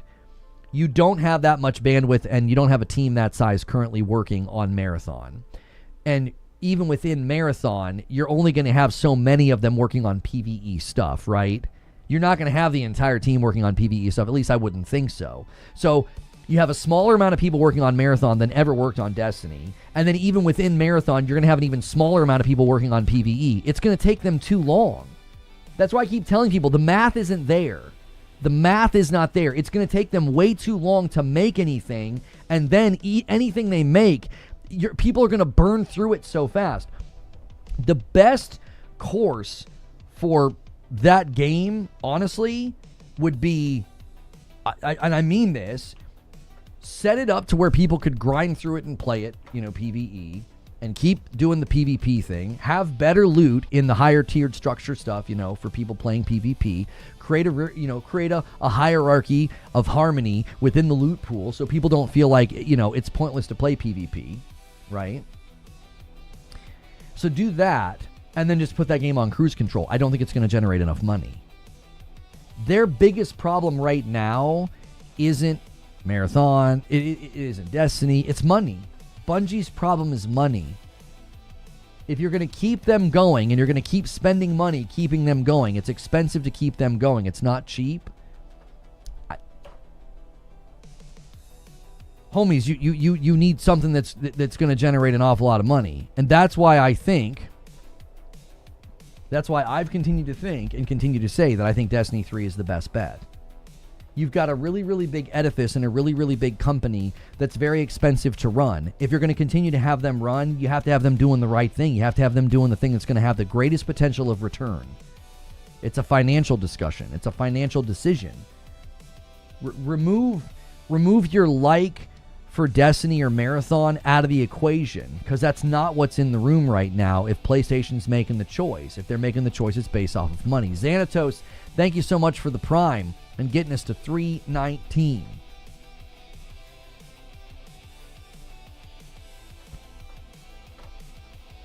Marathon is a very simple game. It can even run on my thin and light laptop. The engine is also very visibly not state-of-the-art.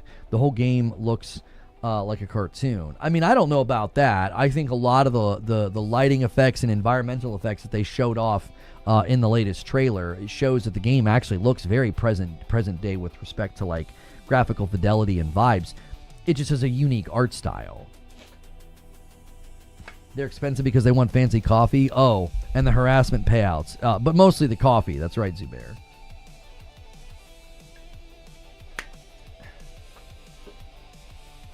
Look at the state of play. How many multiplayer or live service games were there versus and hyped versus single player?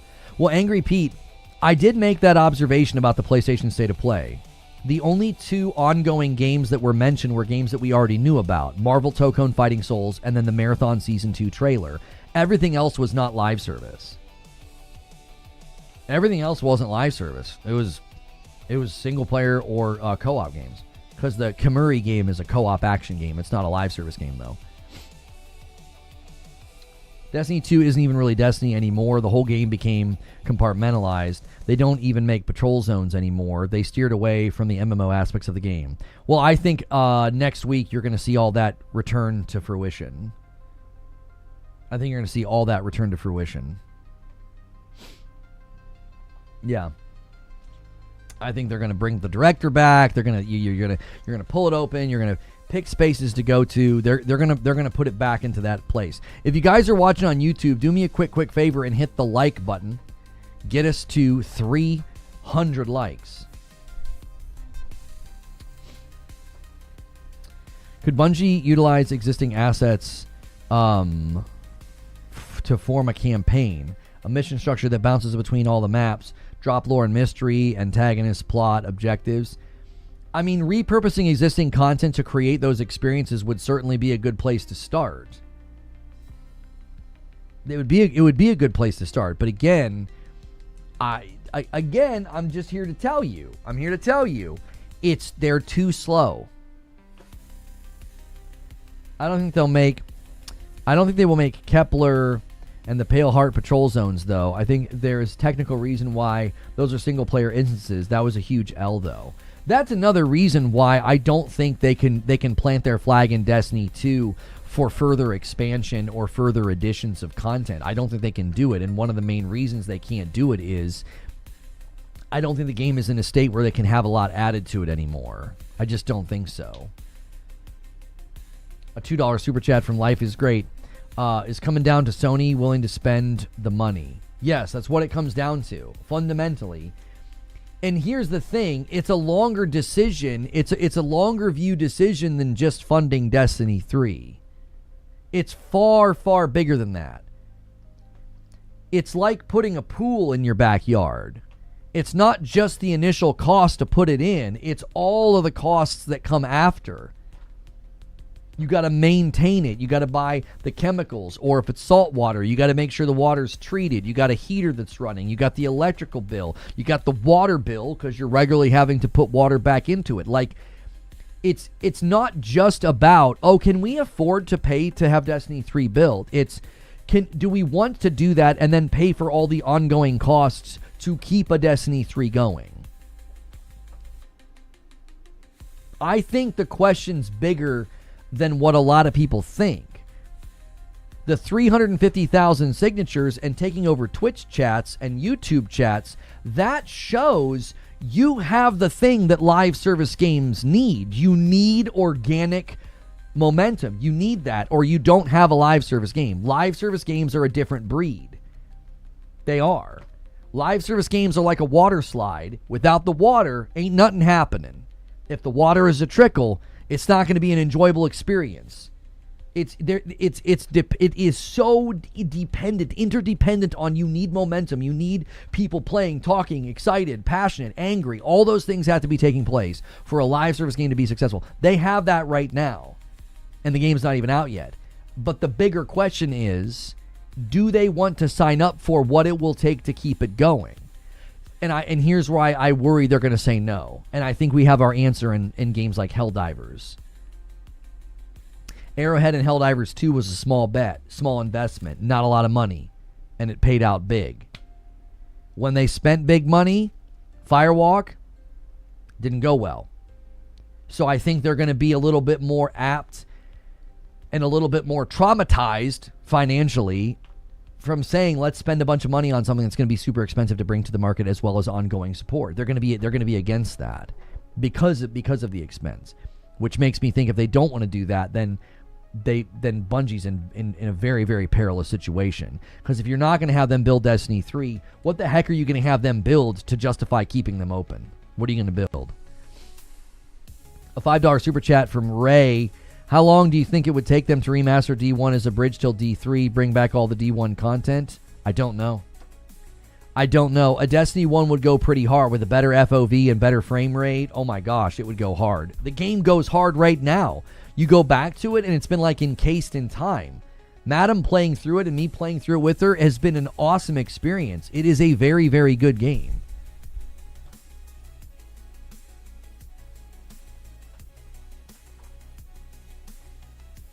I've been saying they will say no the whole time. It's almost like they view the internet as artificial ever since Morbius.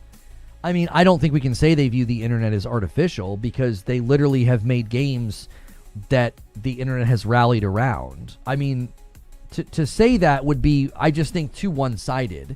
There's a complete other side of the internet coin. Helldivers went viral. There were memes. The internet threw its collective arms around that game, and they saw massive success. There is no Helldivers 2 reverse sales curve without memes and viral jokes and videos of the internet. So to be like, yeah, the internet's artificial and Sony doesn't care. They literally saw the internet propel Helldivers 2 to heights they never expected to get to. So I don't think it's that one-sided. Like, yeah, Morbius, they're not going to do anything. Helldivers 2 is more recent, and it literally did stuff that we've never seen before. Like, Circana, what's his name? Matt Piscatella was like, you almost never see this. A reverse sales curve? People crying about a thing that's different than people putting their money behind it? No, it's not any different. It's the public rallying around something and everybody's drawing attention to it. A lot of people bought Helldivers 2 because people were joking, memeing, and spreading the word. So more and more people are throwing their support behind this idea that, hey, PlayStation, why would you abandon this franchise? This is a franchise worth investing in, and that is not a pre-order, but it's the closest thing you can get to a pre-order without doing a pre-order. It's a pre-order. It's a bunch of people saying, we want the game. And again, I'm coming at this logically. If you're placing a live service bet, why would you not place the bet on the thing that people are demanding and cheering for? You're going to place it on the unknown? You've placed bets on the unknown and it hasn't gone well. Concord crashed and burned. Some company made a game called High Guard. It crashed and burned. Plenty other live service games have come to the market and haven't survived. If you're going to place a live service bet, why would you not place it on the bet that the thing that everybody's screaming for? You have the thing that so many other live service games are dying. They're dying for. Yeah, I mean, if you look at WoW Classic, if you look at what happened with RuneScape, there's evidence in the market that you can make a ton of money when people mobilize and say, hey, can you make the thing that we want? Can you make the thing that we want? Based on money? Again, based on money, then they're going to close them down. They're going to close them down. If it's purely based on money, they'll just close them down. They'll say, well, it's too expensive to keep you open. And if we can't justify the Destiny bet, then what are you going to have them do? What are you going to have them do? What are they going to build to justify their existence, even if you strip them down to 500 employees. In 2026 in Bellevue, Washington, what are you gonna have them building that justifies their existence? Marathon ain't it. Marathon's not generating enough revenue. We know this from Tassie himself speaking to Bungie. It's like I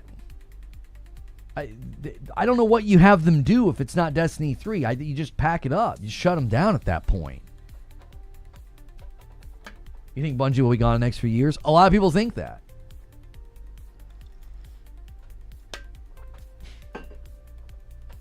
What about Bungie supporting The Last of Us Online? I think The Last of Us Online will show up in The Last of Us Part 3 as an added mode.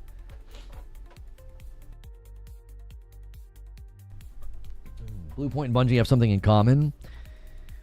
If there's one thing you could say they have in common, is that Bungie probably wouldn't want to be a support studio, because that's not something that Bluepoint was willing to do. That's why Bluepoint got closed down. Bluepoint didn't want to be a support studio. They didn't.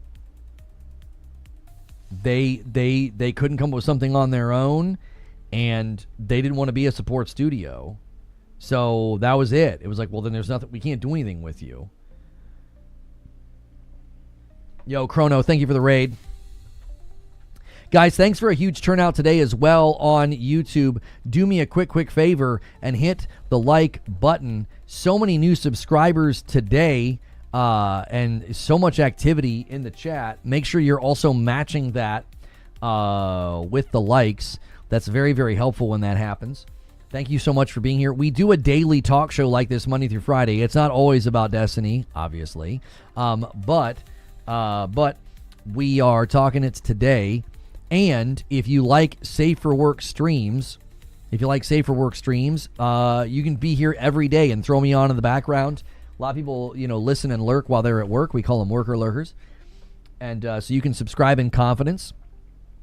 And we also have memberships on the channel with big goals that we try to hit every week. Renewals count, so make sure and celebrate your renewals. But you can help us with that by clicking join or subbing on Twitch. It's $5 a month, and you get a badge, you get emotes, and you get into the members-only Discord.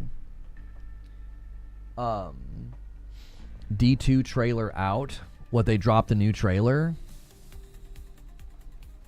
2 minutes ago. It's a launch trailer for Monument of Triumph.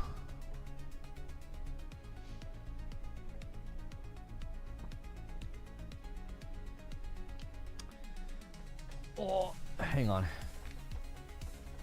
I'm going to rewind it so we can listen to it. And readying ourselves for the future. All right, let's start it over. Thank you, Guardian. Because of you, what was unraveling is suddenly stabilizing. Earth may yet heal, and that's something worth celebrating.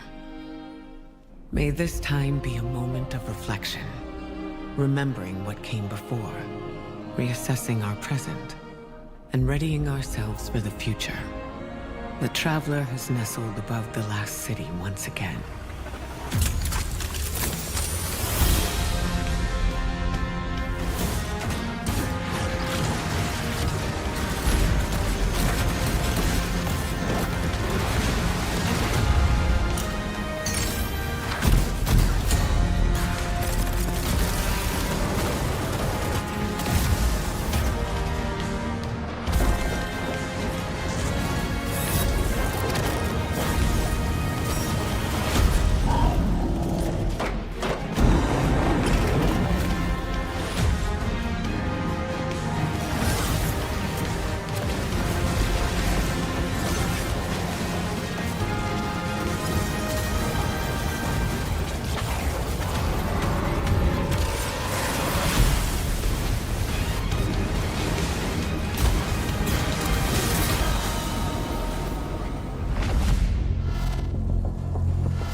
It's time, Guardian. Crush them.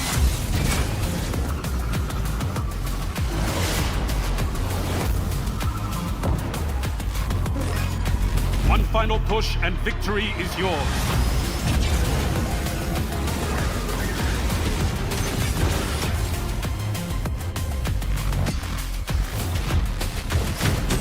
know that you decide what your future holds.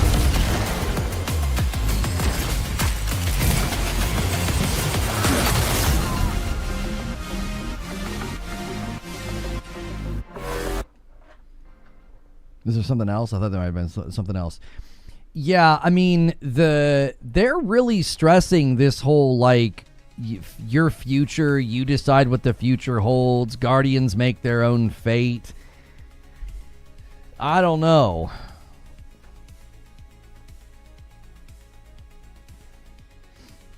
Bro, what is happening? We're all having a stroke. Try refreshing.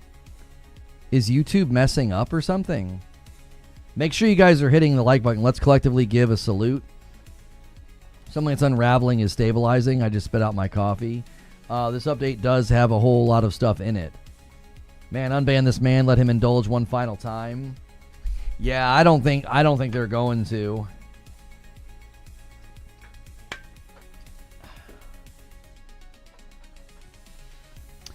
Neo Reaper with a $5 super chat says, "Chat, let's get Lono unbanned for one last ride in Destiny 2. Be respectful and let Bungie know."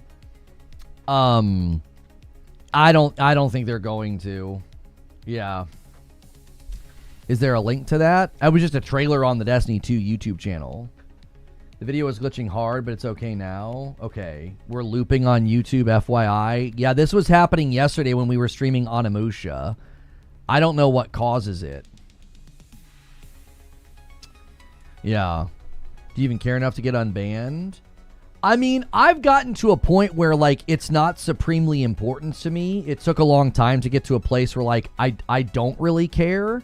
But I also would really like to get back into the game and to see everything and to experience everything. Did you try to appeal again? Yeah. Yeah. They're sticking to their guns. And, you know, they've never told me why, and they still won't. I have no idea why they banned me. I never broke TOS. I never broke their code of conduct or their community guidelines. I didn't. They've never explained it to me. It's really, really frustrating, but I don't know. If they don't let me back in the game and that's their decision and that's their choice, I mean, that's their choice to be unjust. That's their choice. I can't force them to be just and to be honest, you know. I just think that, again, speaks to the company and how it's been run and the leadership. And I think to dig your heels in at this point and to be like, yeah, no, it's still going to stand. It's like, all right. I mean, you guys, again, there's a reckoning coming for how they've run the company. And I'm just one more, you know, symptom of how toxic and gross the company's been operating for years. What they did was, you know, indefensible. That was completely indefensible what they did to me. So, what's the best way for us to advocate for you? I'm not on Twitter. They're not gonna bend to public pressure. They're not going to. They don't care. Like, at this point, there's no reason for it to stick. It should have never happened to begin with. But, you know, because they can just retreat to the Alamo and say, it's our game. We can ban whoever we want. It's in the TOS. We can ban whoever we want. They can deny anybody access to the game if they feel like it. They actually told you no. Yeah. Yeah. It's on Sony's end. It's going to be Sony's decision very, very soon. You know, that doesn't mean anything will happen, but it's not going to be Bungie's choice very soon. You know, it's not going to be Bungie's decision very soon. The decision's going to be taken from them. So, not necessarily to, like, ban or unban, but you know. Side note, I love Lono's analogy of a car and Bungie taking their foot off the gas with D2. Thank you. Yeah, they replied and they said, after a thorough investigation, I'm sure it was thorough, we found the original action to be warranted, and as a result, we will not be lifting the enforcement applied to your account. And they said, to better understand our rules and expectations, we encourage you to review our code of conduct. As this decision is final, we won't be responding further on this matter. Please refrain from submitting duplicate appeals related to this enforcement, as they will not undergo additional review. Thanks for understanding. It's just like a default email. Yeah, I just recently said, hey, this seems like it was done in error, a 500-year Steam ban. You know what I'm saying? I can use DIM. I can use Bungie.net. You're like, the reason that this response shows you it was an illegitimate ban and they're not being honest about it, I can use Bungie.net. I can use their forums. So I didn't break your code of conduct, because if I did, you wouldn't let me do that. Do you see? Think about it logically. They just admitted in this email that it's an illegitimate ban. They just admitted it. You're referring to your code of conduct. Okay, if someone breaks your code of conduct, they can't use the Bungie.net website. They can't go to the forums and make posts anymore, because once you break that code of conduct, you're done. You can't go and do any of those things. I can use DIM, I can move my loot around, and I can use their forums. Ergo, I didn't break your code of conduct. It's an illegitimate ban. Somebody went into Steam and did a dev ban in Steam. That's not legitimate. I didn't break your rules, so you had to do it in an illegitimate way. I'm telling you, it was just like when I got banned from Twitch. It was so obviously not a legitimate ban, and it was like, as time went on, eventually somebody disconnected from the scenario, went and looked at my Twitch account and reinstated it. Dan Clancy himself went in, and he's the one that reinstated my Twitch account. So in a month or more, it ain't gonna be up to Bungie. It's gonna be up to PlayStation. They're gonna be a PlayStation studio, and anything they make in the future ain't gonna be funneled through Bungie. You're not going to need like a Bungie account to play their games in the future. You won't. That's not a thing. You don't need an Arrowhead account to play Helldivers 2, do you? Do you need an account to play Gran Turismo 7? No. I dare you to make a forum post. As soon as I did that and raised a stink, they would just say that I was being disruptive, and then they would just restrict my ability to use their forums. It's not a legitimate ban. It's not. And they just admitted it in that response, because the response refers to the code of conduct. I didn't break your code of conduct. I didn't. I don't care what kind of contortionist backflip tricks you want to pull to act like I deserve what happened to me, when most of the stuff was proven to be false. Everybody's timelines are conveniently scrubbed, by the way.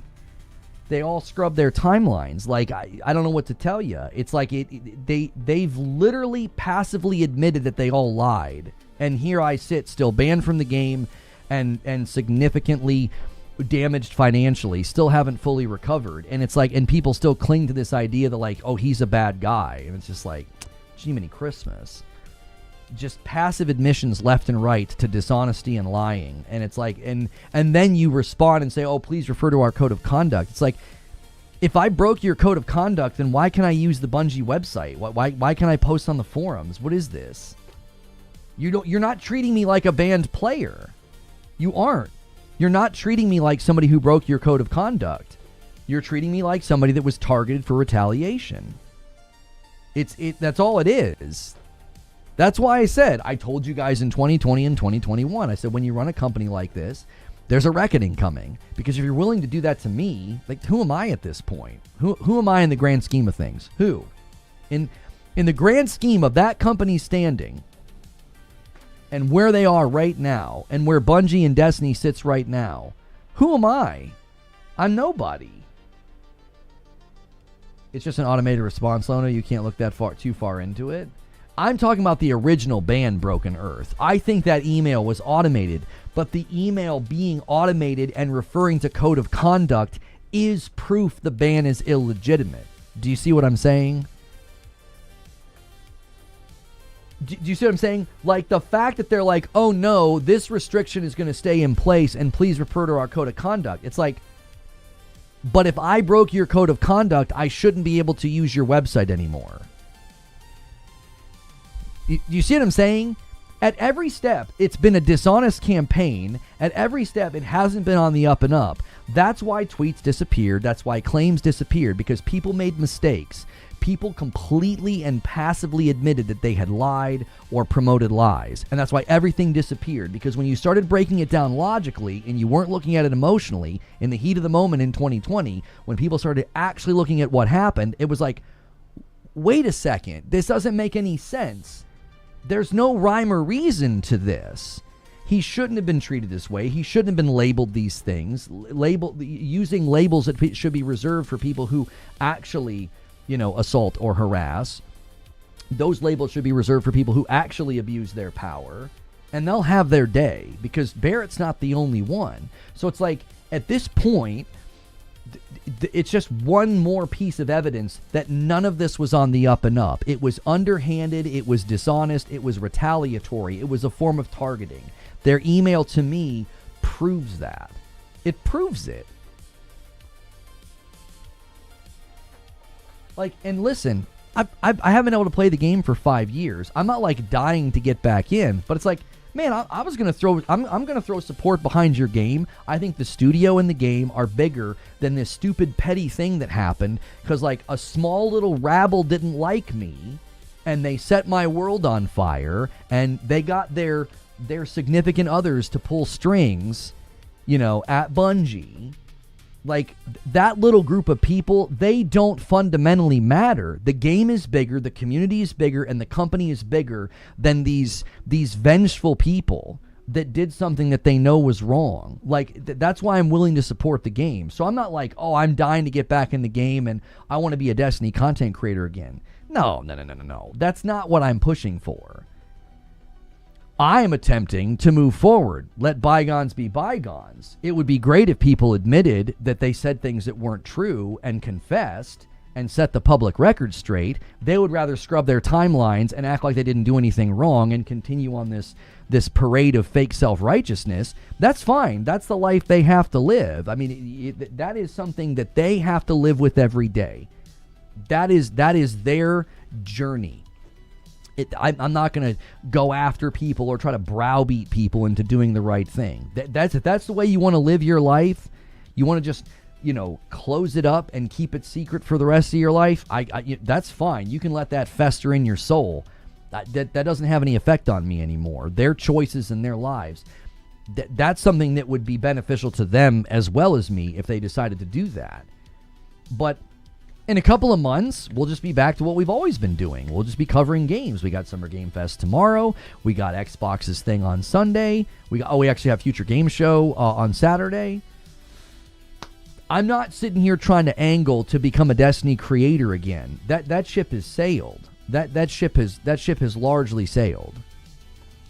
But I don't know how anybody can look at the facts and look at this thing straight face and come to any other conclusion other than this was illegitimate. It should be reversed. This was wrong. This was wrong. If people want to walk around and parade about how they're good people with their charity efforts and all their self-aggrandizing, and you can't do the bare minimum of telling the truth, then I think a lot of what you're doing is just performative and fake anyway. Like, who really cares if you can't do the bare minimum of being like, yeah, that was not right. We set a guy's world on fire for, a lot of generic and vague claims that were benign, and many were proved to be false or completely exaggerated. We shouldn't have done that. Many of us used our platforms to elevate these claims and stories, and then when it turned out a lot of it wasn't true, well, we just deleted everything and moved on with our lives. And it's just like, that's not an appropriate response. It isn't. You should not be able to do that without there being... They love the word accountability until it applies to them. So, what's happening to Bungie and what happened to the Bungie leadership and what's happening to Barrett, and his whole lawsuit and all of that, listen, that's a cautionary tale.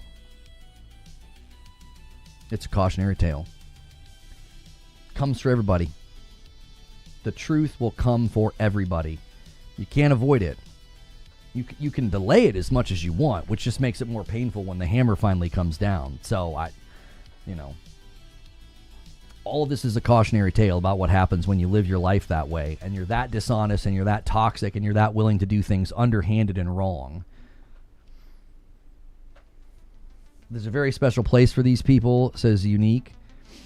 One day, they all have the power to make it right. They had no problem, saying a bunch of things in the public that weren't true and signal boosting things that weren't true. They have an awfully hard time talking about it now.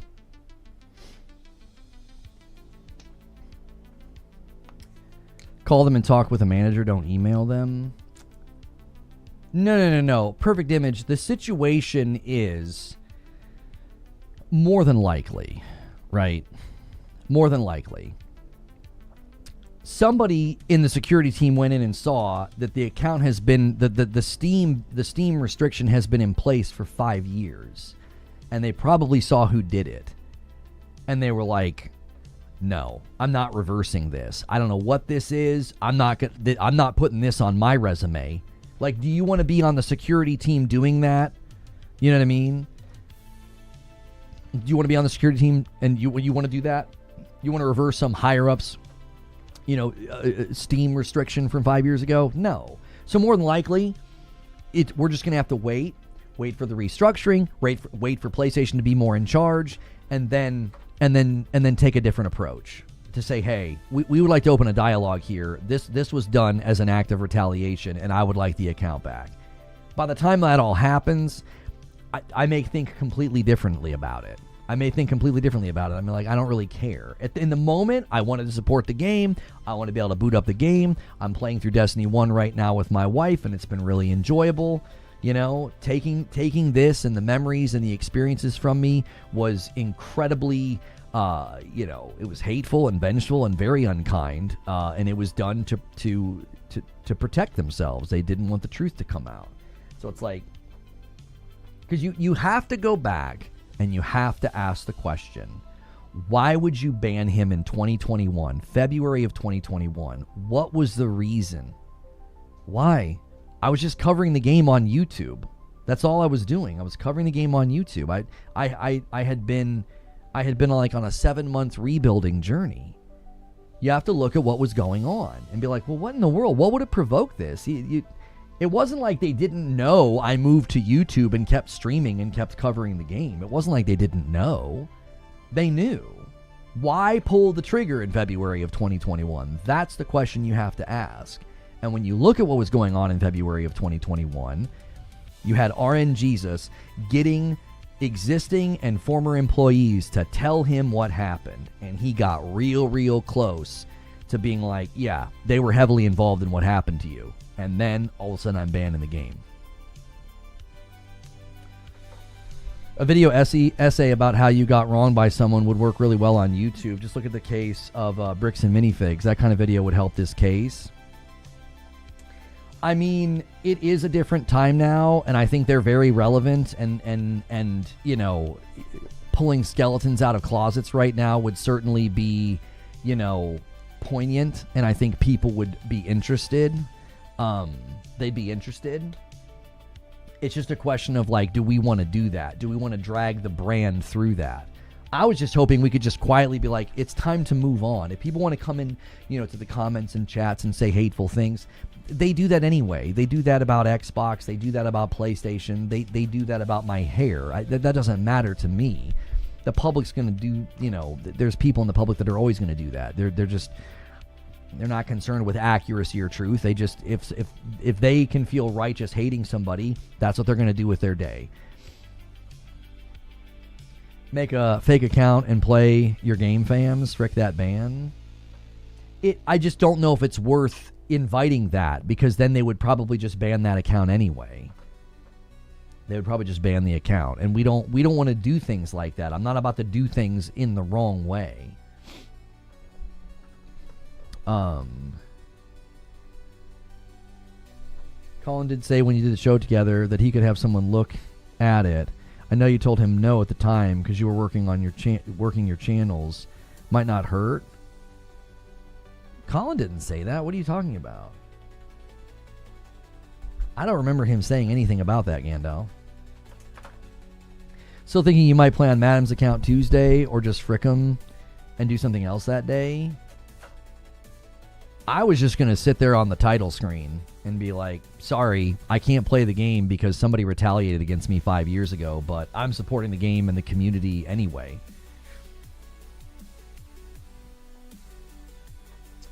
It's actually not against Twitch terms of service to play in a game that you're banned in.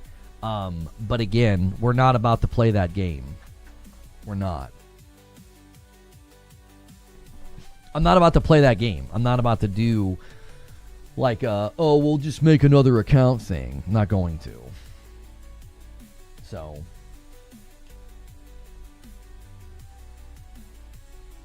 pretty sure he did, but it was very passing, so you might have been focused on another topic already. I don't remember him saying anything about that. I don't remember us even getting on the subject of me being banned in Destiny. I don't remember us even talking about that. When I interviewed Colin Moriarty, you're saying we talked about that? I don't remember that. Less than 1,000 people built D1, so Google says 500 to 700. Yeah, I can't get an exact count, but the research seems to indicate that roughly 500 to 600 people were at the company when they shipped Destiny 1. Do they talk about being banned in Destiny? Nor do I. Only caught half the show. Reforge Gaming briefly mentions his experience with being canceled while he was a Destiny content creator. He explains that for 5 years covering Destiny was all he did, and going through the situation pushed him into a variety coverage. Yeah, I don't know. You'd have to go through the episode to see. I don't remember us speaking to the Destiny ban.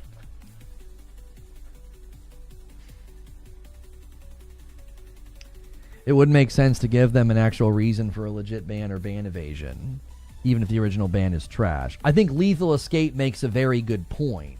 If we circumvent what they've done, then they would have grounds to say, well, now we can legitimately do you. Now we can legitimately ban you, I mean. 500, the company also means HR and accounting. Right. So that's why I've said for a while with Destiny 3, you could shrink them down to 500 some odd people, and you could build a proper Destiny 3. Because if you think about it, when they were getting ready to ship Destiny 1, they were piecing it back together. They chopped up everything. They had delayed the game for a year.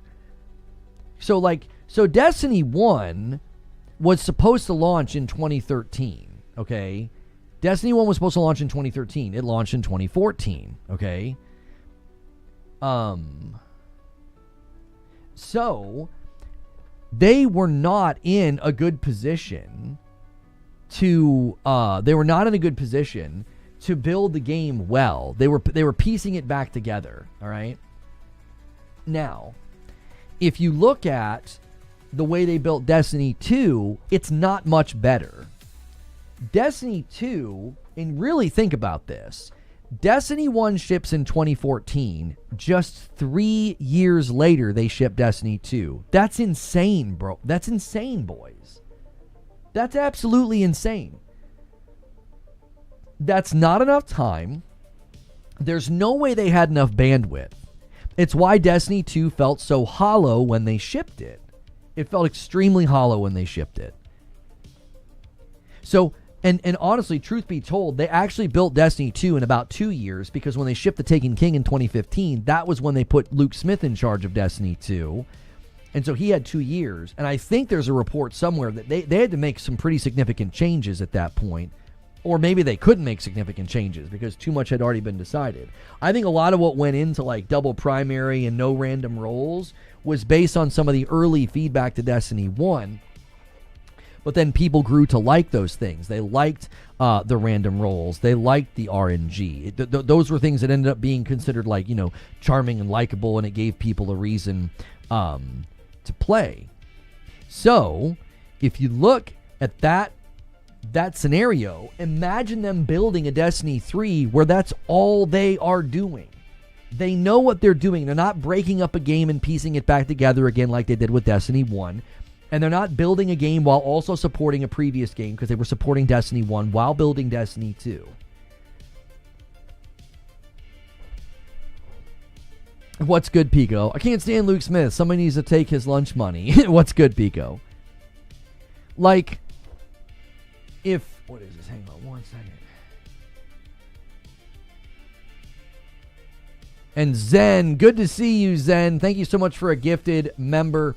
and getting us to 320. We are exactly 5 members away from me owing you guys a member. Currently, Twitch, I owe you a member. Every 25, I gift one.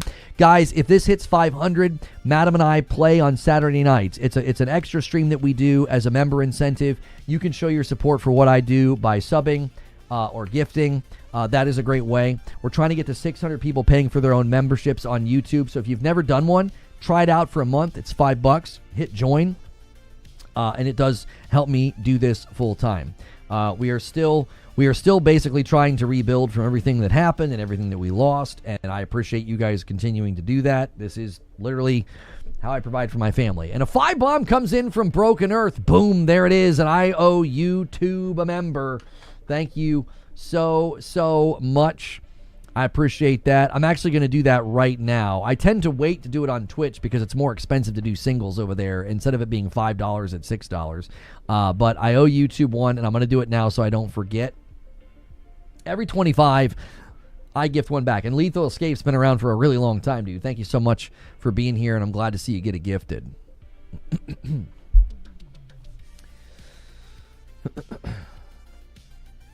I just know it was super brief, so easy to miss, but it was around that part Lono just read.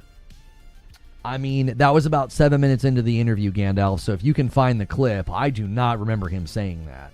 I'm pretty sure Luke Smith took over for the dude who ended up leaving and partly founded probably Monsters, the Concord people. John Wisniewski, I don't know who formed, actually, because John Wisniewski and Josh Hamrick ended up over there at Firewalk, and... but that was later. That they had been at Destiny for a while.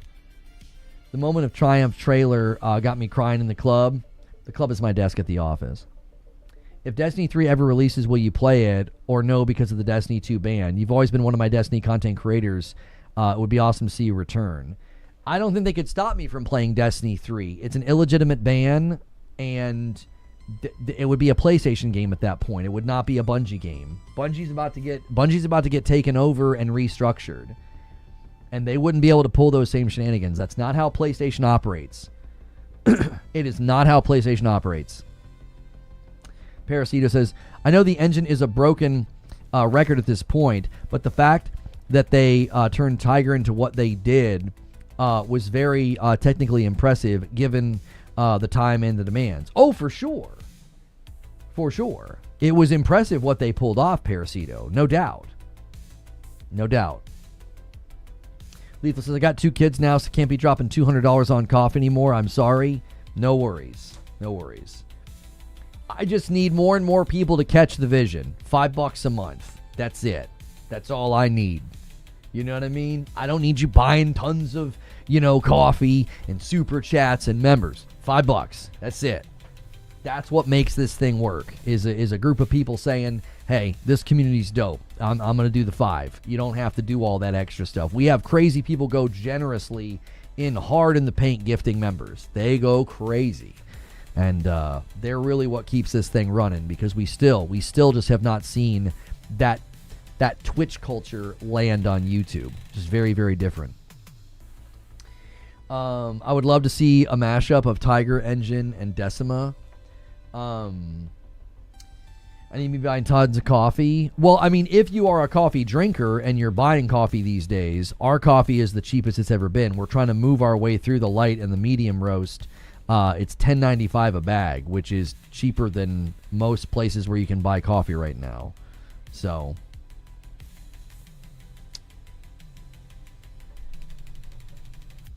all you need is 5? Why am I paying for the higher tier? It's just easier to tell people that. Like, when we started doing the whole Member Plus thing, it's just hard to be like, well, you got to pick Member Plus. It's $6. It's like no, just snag a sub on Twitch, or a membership on YouTube. It's $5, and that's the thing that makes this thing work. Lono, the history with Firewalk, probably Monsters, was the parent company was formed by Harold Ryan, formerly of Bungie, and then funded help with Start with Firewalk was led by Ryan Ellis. Okay. Dark Roast makes an amazing cold brew. Yeah, right now we can't re-up. We can't re-up. Just not possible. Coffee is not in a great place globally. So if you guys haven't hit the like button yet, please do so on YouTube. Get us to 400 likes.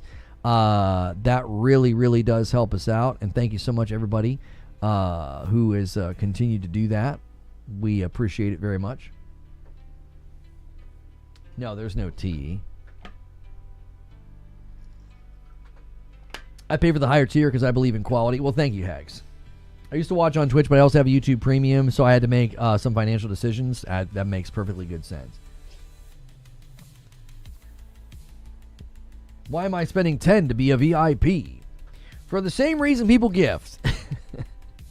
For the same reason people gift. You're making up for the folks that don't or can't. That's what you're doing. You're making up. You're making up for the folks that can't do a membership because it's just not in the cards for them right now, or they just don't because it's not something that they do. So international shipping coffee, yeah, because of international shipping, yes. Yeah, if we were to re-up right now, we'd be dealing with that. So we're hoping that things can calm down in that department because we do like it. I like the dark. I know you guys like the dark. It's very appreciative of everybody who supported it over the years. Are you still going to do the show and the game content, or are you just going back to just D3 stuff when it happens? I'm not sure what you're talking about, Gone Kid. 27 months from David Houdat jumping back in. That's a lot of months. Thank you, sir. Parasito says, give me that coffee. Twitch is blocked at work now. Yeah, it's considered like a gaming website, so a lot of places don't block YouTube because they have training materials there. 2 bags of light roast for Parasito. Thank you so much for ordering some coffee. I appreciate that, Parasito, very, very much.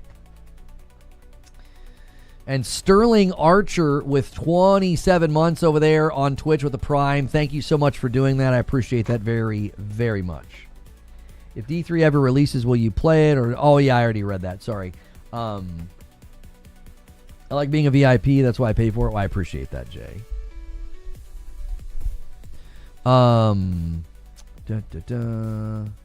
Couldn't think of the names. I think he's asking if Destiny 3 happens, will you be a Destiny-only person or keep doing what you're doing? Oh. I mean, if Destiny 3 comes out in 4 years, I can't make a prediction about what the frick I'll do. I can't make any kind of prediction about that.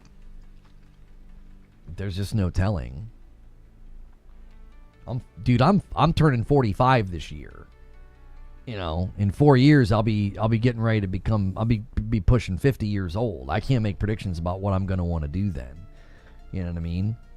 In that amount of time, my oldest kid will be, 16, 17, getting ready to move into different phases of life. I can't speak to any of that right now. I have no idea.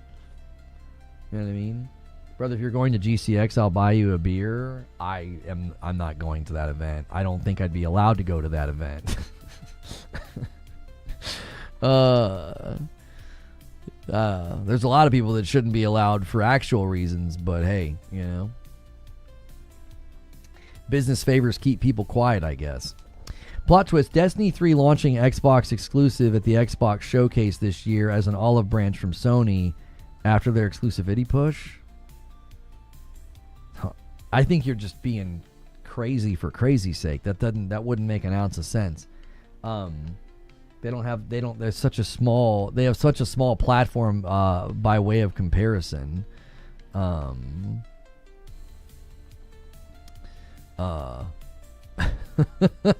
know what I mean? Like, yeah, that wouldn't make much sense.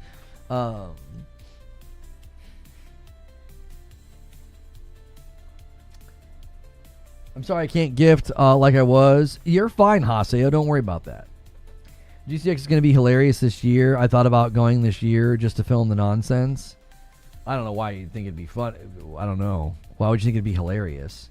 Yo, Kev Dance, my man, using his Prime over here on Purple.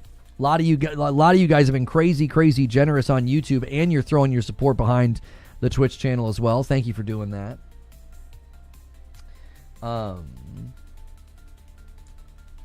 What if we all went to GCX and wore Lono masks? No.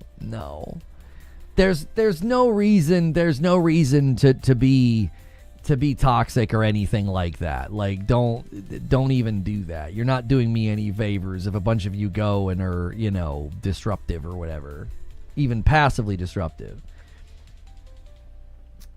Should all get wigs of the old hair. He can't stop us all. Yeah.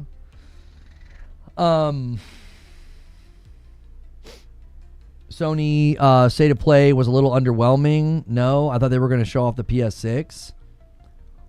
There would be no reason to show off the PlayStation 6. If that was your expectations, I'm not surprised you were disappointed. You expected something that was never going to happen. I don't know what to tell you, man. This is the first year Call of Duty is leaving behind the PS4. It's also the year that GTA 6 is coming out. Mentioning the PlayStation 6 right now would be absolutely insane. It would be financially stupid to show off or talk about the PlayStation 6. They just had to raise the price on the PlayStation 5 because of the war. Like, the last thing you want to do is give people a reason to not buy a PlayStation 5. It doesn't make an ounce of sense to say anything about PlayStation 6. I'll walk around on my knees to make the height more believable. That's good. That would be a hilarious GCX thing. I'd laugh so hard the way people would react to that. I can imagine Lono running Wrath of the Machine remastered raids in 4 years. I miss those days. When's the PlayStation 6 rumored? Hiroki Totoki, they're not even sure about the timing right now. They're not even thinking about the timing right now. It's just the memory crisis in the war has everybody absolutely pumping the brakes. So, they're all being like, hey, whoa, let's just slow down here. You know what I mean? They tweeted that the State of Play was going to revolutionize the future of gaming. Where did they tweet that? They tweeted that it was going to revolutionize the future of gaming? Where? What day did they tweet this? I don't think I ever saw PlayStation say that. How could some game announcements revolutionize gaming? They do that every year. I don't think they use that phrasing at all. I don't think that that's true. That sounds like fanboy fan fiction. That sounds like fanboy fan fiction to create a narrative that you can then say that it sucked. State of Play begins soon. Take a closer look at the action-packed Wolverine. I'm scrolling through right now. The State of Play is today. It features an extended look at Marvel's Wolverine gameplay.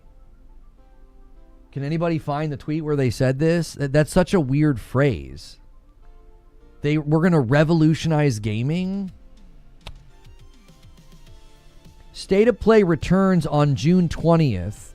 The over hour-long show includes an extended look at Marvel's Wolverine, plus news and updates on upcoming PS5 games. All right? This is their announcement, and this is their blog. State of Play returns with more than 60 minutes of updates, announcements, and gameplay reveals from top studios around the world. If you didn't read this, and you didn't let this set your expectations, that's your own fault. To kick things off, you'll get a closer look at Marvel's Wolverine. Insomniac Games will share more from its upcoming third-person action-adventure game, showing off Logan's brutal and relentless combat, along with some new details. This all-new take on the comic book legend launches on PS5 September the 15th. Watch the broadcast at this date and time. The broadcast will be in English with Japanese subtitles also available. We hope to see you then. Special Alamo Drafthouse State of Play viewings. We're excited to be partnering with our friends at Alamo Drafthouse. So here's all the information about, you can go to public viewings. You're just making stuff up, brother. They never said anything about that. This is their tweet announcement about it, and this is them reminding you. You just, like I said, it's fanboy fan fiction. You guys just make stuff up to be angry. You know what I mean? You're just making stuff up to be angry. That's weird. That's weird behavior.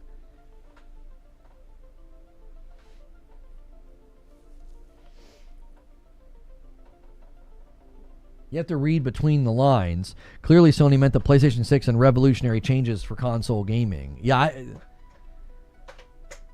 Something that actually could revolutionize gaming, the NVIDIA Microsoft keynote the other day. Whether we like it or not, the push for AI processing does help gaming accessibility. Well, and that's the thing. The stuff that Mark Cerny was talking about with AMD also sounds really good, like neural processing and making things happen faster in games. Like, I don't... Vicious Eagle, you haven't even replied on Twitch. I mean, this is so common. This is so common these days. People come in and say the most absurd things. When you fact check it, they just go dead silent. It's like, okay. They tweeted that the State of Play was going to revolutionize the future of gaming, and then it was just God of War. Yeah, it was just God of War. I think you missed the entire show. You missed the lengthy look at Wolverine and Tokone and the Rayman announcement and the Kamuri announcement, Tomb Raider, The Lost Wild, Phantom Blade Zero, Dune Awakening, Dynasty Warriors 3 Remastered, No Rest for the Wicked, Onimusha, Silent Hill, Ace Combat, Stuntman, Ill, Control Resident, Marathon Season 2, Until Dawn 2. You missed all those announcements as well. And I'm sure the comeback will be like, well, most of those are third party. Yes, welcome to showcases. That you're going to say every showcase sucks then? That's what showcases are. 2 to 3 first party, maybe more. I don't know. Maybe Xbox has more, but it's like 2 to 3 first party, and everything else is third party. Third party is literally the majority, and it always will be. Always will be. I don't know what people want from these showcases anymore. It feels like a predetermined outcome. You go in with expectations that will never be met, and when those things don't happen, you say it sucked. And it's like, well, yeah, that sounds like that was a predetermined narrative that you were, manufacturing so that you could be angry and be critical of the brands you don't like. That would be like me going into the Xbox show and being like, they better show 10 first-party games, and every first-party game better have 20 minutes of gameplay.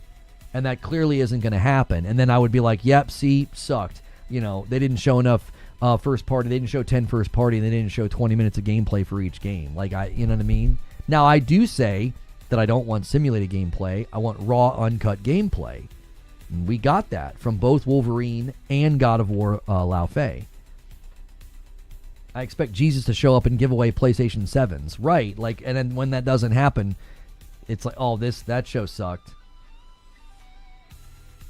Okay, I'm not going to ever try to convince somebody that the show was good. If you didn't like it, fine, fair. That's your perspective. If you didn't like it because your expectations were that they were going to revolutionize gaming and announce the PlayStation 6, I don't feel like those expectations are rooted in reality. That just feels like you wanted a reason to be mad. Now that you're talking about state-of-play games, what are your thoughts on the God of War creator crapping on the new God of War gameplay? Yeah, I mean, I shared my thoughts on this yesterday. I like Jaffe. I do. And I think because of his history with the game, I think he's overly protective of the brand to the point that I think he gets too critical. I don't agree with his criticism. I don't agree with his prediction that it's not going to be commercially successful. I think he's way out in left field. I think he's driven by his protection of the brand and the name, and I think it just leads to really, really bad conclusions. When you're overly protective of something, it's really, really going to drive your thoughts and your commentary, and I just think he's overly protective of God of War. We were discussing this yesterday in the Discord, and I thought it was very interesting. Somebody literally said, I would play it if it had a different name. And I'm like, I'm no disrespect. That is so shallow and superficial. You literally won't play the game because of the name. Once you're in the game, what does it matter? You're literally saying the game looks good, looks fun. I would play it if it had a different name. So your issue is one of cosmetic? What? It's weird. It's that's such a shallow reason to not play a game. I'm not trying to be disrespectful. That's just incredibly shallow. It's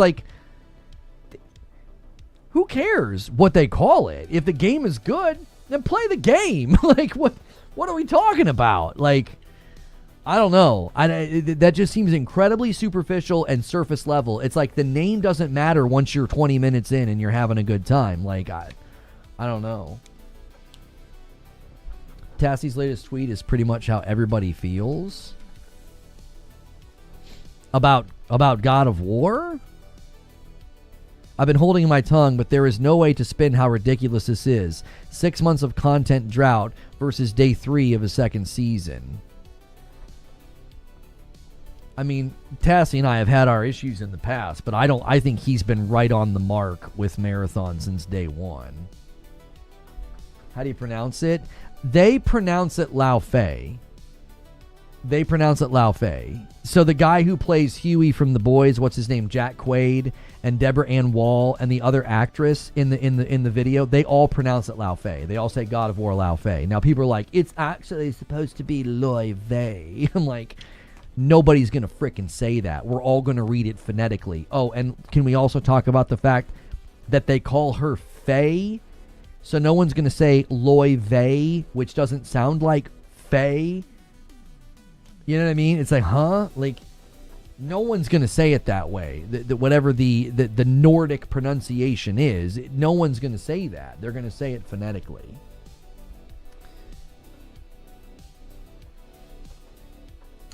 Rhino says, 2 games that are replacing the original protagonist of the franchise with a side character, a concept that is not new in gaming. Well, the problem with what Rhino is saying is Control Resonant is a direct sequel where the lead character is switching to a guy. Lao Fei is not a direct sequel. It isn't.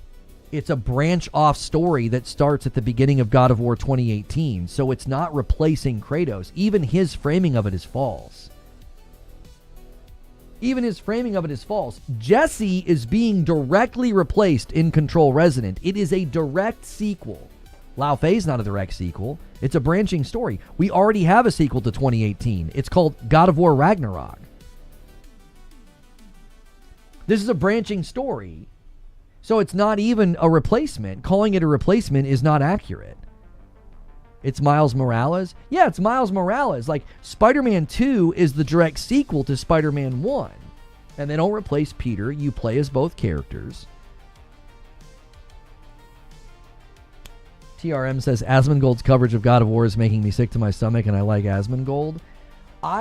There have been times I've agreed with him. There's been times I've disagreed with him. I won't even watch the videos. I'm like, I don't even want to hear it. The intentional comparisons of let's get the worst screenshot we can and put it up against a headshot. That is just so disingenuous. It's like we don't do that with any other game. Nobody looks at moments where, Cal Kestis looks a little disheveled or tired or beat up and is like, it doesn't look like Cameron Monaghan. No one does that because in the game, that the character is going to be in situations where they're angry, dirty, tired, beat up, whatever. And to look at the images of Faye and to specifically go and target ones where she looks bad, and then you're going to put it up against a Deborah Ann Wall headshot that's been like airbrushed, there's like perfect lighting, and she's got perfect makeup on, and it's like, that comparison's disingenuous. It's just silly.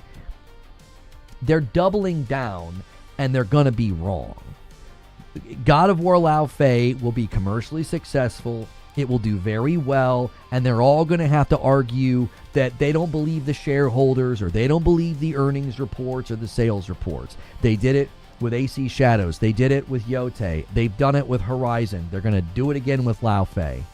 They all went after Aloy, said that they made her chubby and ugly, and then Forbidden West did incredibly well. They went after AC Shadows. It was the second most commercially successful Assassin's Creed, and then they had to retreat to the Alamo of but the Ubisoft shares, which is a great way of admitting they know nothing about the business world, because the share value of Ubisoft was in a continued decline and depressed state because it's an 8,000 employee sized company, and one game was never going to save Ubisoft. Arguing that AC Shadows hurt Ubisoft is not just ignorant, it's intellectually bankrupt.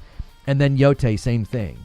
Yote sells incredibly well, does just fine, and then they all stop talking about it because they were like, it ain't going to sell. Who asked for this? Who wants this? You replace the lead character, and then it does fine, and they have to talk about something else. If you think you're going to take a shot at a God of War game, a Santa Monica game, where Deborah Ann Wall's the lead, you think you're going to win this fight? You guys are going to look just as dumb one more time. Then they're not doing it to be right. They're not doing it hoping they're right. They're not doing it thinking they're going to be right. They're doing it because it makes a bunch of money right now. All those videos are making tons of money. They know they can do it. They can take a screenshot where she looks bad. They can put it up against a headshot, and they can get a bunch of people angry and get a bunch of people screaming and yelling. They can make a bunch of ad revenue, and then the game's going to come out. The game's going to do incredibly well, and they'll just move on to another topic. They'll just move on to another thing to hate.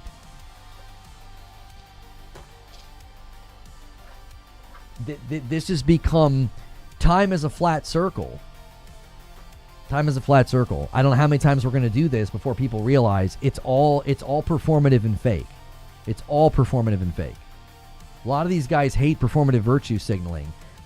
They're on the other side of the spectrum. They're just doing performative rage. It's all performative. They know what they're doing is not genuine. They know it's bad analysis. They know it's unfair comparisons. They do, and they don't care because it makes a ton of money.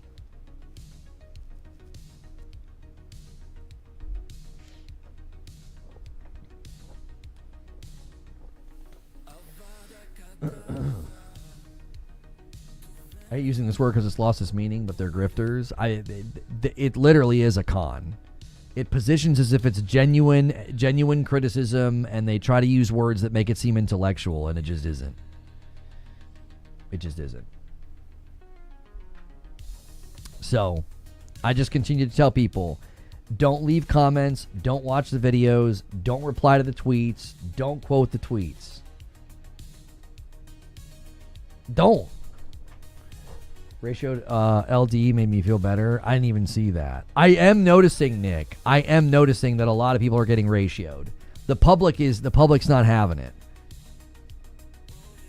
The public's not having it. They're 100%. They're 100% losing this fight because it's such superficial and shallow analysis. People are starting to wake up to the fact that, like, you guys are just saying the same thing every time. You're not doing any analysis. You don't know the pedigree of this studio, and you don't know how much people like Deborah Ann Wall if you think this is going to get traction. Y'all are going to lose. Y'all are going to lose this fight.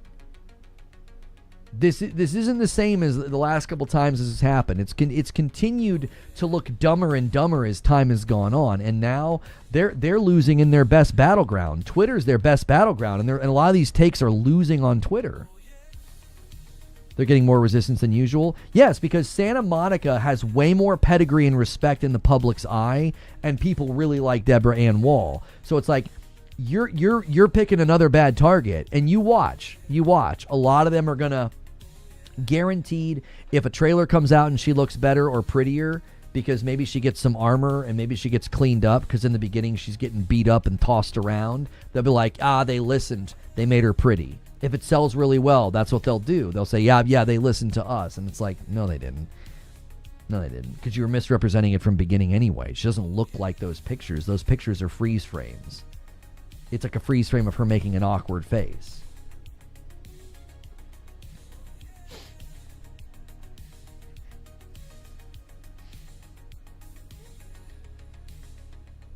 Yeah, saying like these studios should just flat out say we want to replace our target audience. All the gaslighting, misunderstanding, and retelling as people clearly see male characters systematically replaced doesn't work. It only pisses people off more. And again, tweets like this should be community noted. He's not being replaced. See what I'm saying?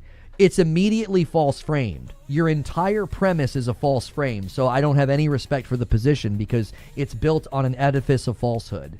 He's not being replaced. It's an offshoot story, and Santa Monica said time and time again, and they've even said in response to a lot of this, there'll be more Kratos. There's more stories to tell with Kratos. He is not being replaced. So if the entire edifice and the entire premise of your position is something that isn't true, who the frick cares what you have to say then?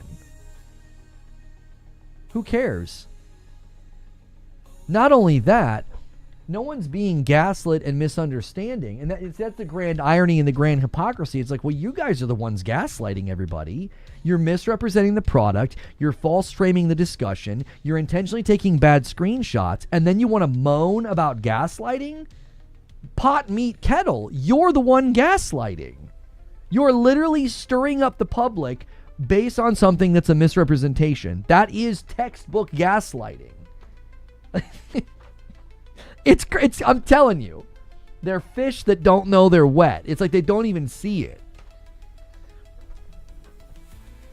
Santa Monica legit said Kratos games are still coming. Yeah, Santa Monica has tweeted in the public that there are more Kratos games coming. It's not a replacement. If this was picking up the torch like after Ragnarok, I would totally understand people being concerned about that. But the fact that it picks up as an offshoot story, a side story running adjacent to the events of 2018 and maybe even Ragnarok, it's like media literacy is so dead. It is so dead. These people could not do media or textual or story analysis of a Dr. Seuss book. It's like you guys don't even pay attention to the things that you claim to love and break down and analyze. You just go, herder, woman, woke. And it's like that's all you can do. You lack any other ability or intellectual height to be like, well, wait, this seems to be an adjacent story that's going to actually add to the events of 2018 and Ragnarok, because if you actually played those events, Faye has pretty consistent presence and mention in those games. The entire first game is about her. It's about them mourning the loss of her, and now we're getting this side story. But we don't get that. We get herder replacing man with woman, and I'm mad. And it's like, okay.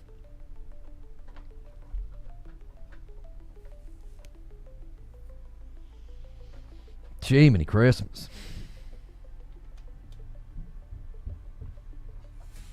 Fish don't even know they're wet.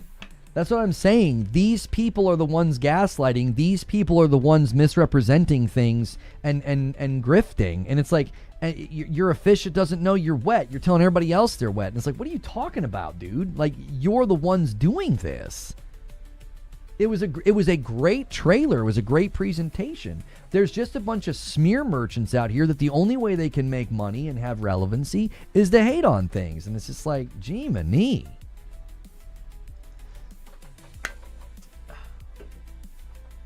It's not people on X, homie. You're on a platform that is flooded with YouTube videos misrepresenting that game. It's misrepresentation. It's just, okay, so have you ever seen a video where the thumbnail is a fake tweet? Have you guys ever seen that? And it's super frustrating. At least for me, it's super frustrating. It's like they get people to click and they create a narrative. And they create like this headcanon of like, oh, I can't believe they tweeted that, and the tweet's fake, right? This to me is just as egregious. It's just as egregious. You make really, really bad comparisons. You're like, get the worst screenshot you can of the person. Don't show the one where she's laying there and looks beautiful and calm and pretty. Don't show the one from the side where she's like messing with her power and she's just got a very striking and pretty profile. Get the one where she's like, oh, she's like making a terrible face because she just woke up and being like, oh my gosh, look how ugly they made her. And they put it alongside of a glamour shot. It's disingenuous. It's dishonest. We should call this what it is.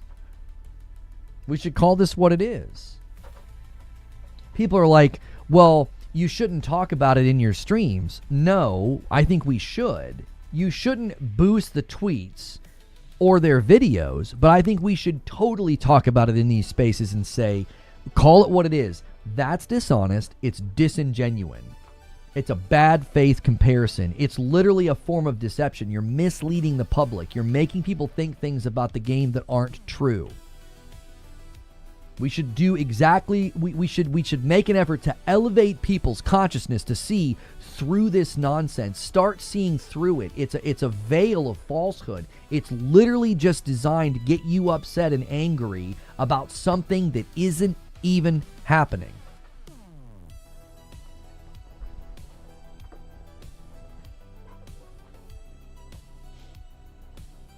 The only problem I have with the trailer is the gelatinous cube named Frank. I don't know. I like that kind of stuff in that kind of environment. It reminds me of Thor Ragnarok. It reminds me of like you're in this very, very weird place. Astrocross tweeting D3 at PlayStation, Sony, and Herman Holst. I'll retweet it.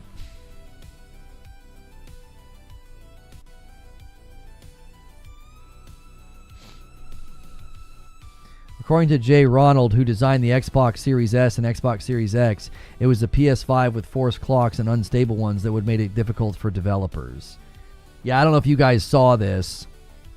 I found this to be comical. The director of Moon Studios, No Rest for the Wicked, says the Xbox version won't be releasing alongside the PS5 because, quote, Series S is making that rough. The game is exiting early access and coming to PC and PS5 in October, with the Xbox and the Switch to be determined. So now the Xbox is now alongside the Switch 2 getting third-party games late. And Cromwell from Larian said, Godspeed, brother, which I thought was freaking hilarious. I thought it was absolutely hilarious because they went through that with, Larian went through that. It's like, Godspeed. Good luck handling that one. Thank you for the $5 super chat. Life is great. Your communication skills are on point. Keep the content coming. Thank you.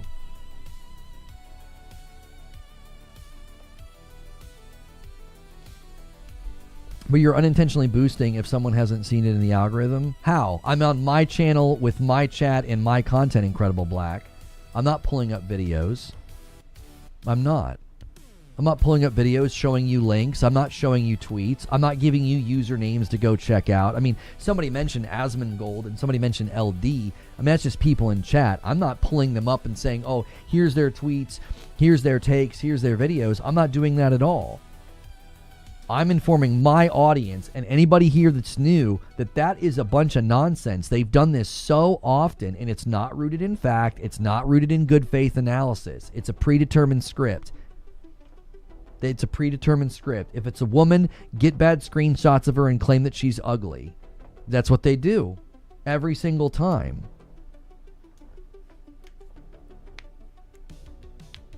Every time. Like, it's like, I you know what I mean? It's like, it's a predetermined script. And I just think we should continually call it what it is. And now is a great time to really drive home the message because they're losing. They're losing. They're getting ratioed on Twitter. Twitter is literally the stomping ground of this kind of crap. It's literally the stomping ground of these kind of terrible takes. And they're getting ratioed on Twitter. This is the time to keep pushing. Not, again, I'm not saying to go brigade and retweet, quote tweet, and engage with them. I'm just saying keep spreading the word, pointing out that the comparisons are bad, show real screenshots, show the gameplay, and say this game is being misrepresented. The more people that see that, the more people will wake up to the fact that, like, yeah, this is just not genuine. The viewership on the trailers, the like ratio is not going their way either. Pretty sure they're not done with Destiny based on what Ikora is saying at the beginning. They don't get to make that call, though, Brett. I mean, I don't disagree with you that they're signaling a future for Destiny. I said the same thing when I watched the trailer. They're signaling a future. But again, I don't think Bungie gets to make that call right now. Bungie can't make that call. That's PlayStation's call. And they haven't gone through restructuring or layoffs yet. They don't care, Lono. I'm not talking about them, though, Ashen. I'm not talking about them. The people that make the content are not my concern. I don't give a frick about them. They know what they're doing is lacking in integrity. They know what they're doing is dishonest. They do it willfully. That's something they have to live with. That's their own journey. That's their own heart and character arc that they're on. Okay? I'm talking about the public. The watching world is slowly waking up to this is nonsense what you guys are saying and doing. This is nonsense. Especially, again, Santa Monica has too much pedigree and Deborah Ann Wall has too much public admiration for it to work this time. You notice that's why they're switching. You'll notice they realize they can't go with the I don't want to play as a woman. I can't believe they're doing this thing with the woman. They can't do that. Because it's Deborah Ann Wall. And people are like, what the frick is wrong with her? So what are they doing? They're jumping to a completely different conversation of, well, they made her ugly. Deborah Ann Wall is pretty, and they made her ugly in the game. Do you see? They know they can't run with the narrative of like, oh, it's lame to play as a woman because people like her. She's got geek cred. She's going to show up at Comic Cons, and people are going to be excited to meet her and take pictures with her and talk to her about this game. So they have to jump to the narrative of, we'll get a bad screenshot of her. because that's the only play they have now. She's too beloved. It was really easy with Yote to bash on Erika Ishii because Erika Ishii is like, you know, really outspoken, and she had some tweets and some takes. People are like, we don't like her. I don't know why an actress's political, you know, views have anything to do with the game or the property. Like, Mark Hamill is very liberal and very progressive. It never affected his ability to be an amazing Joker. So they're having to jump to this idea that, oh, they made her ugly. I feel like they did change her nose, but other than that, she's in a battle scene after just dying in the real world. I don't know how much they changed her nose. I think two things are really, really difficult to nail. Teeth and a nose. And when I look at this, it's the one where she's looking down at her hand. Yeah, no, I think you're wrong.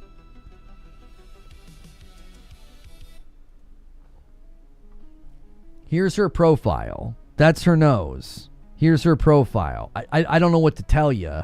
That's her. It's one to one. Like the shape and everything is, to me, is identical. Again.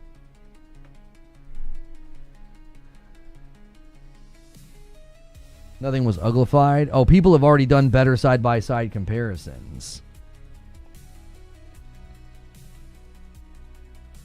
Hang on. It won't let me drag it over.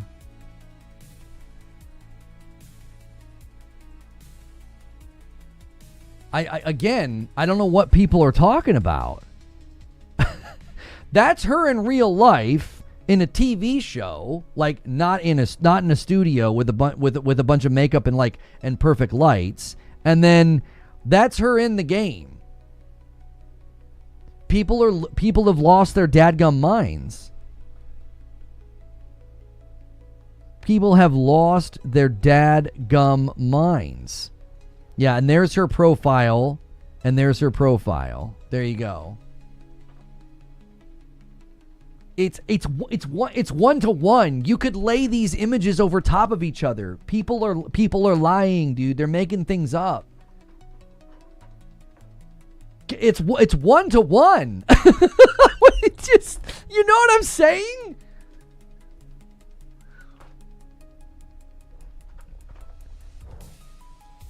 And did anybody watch these shows?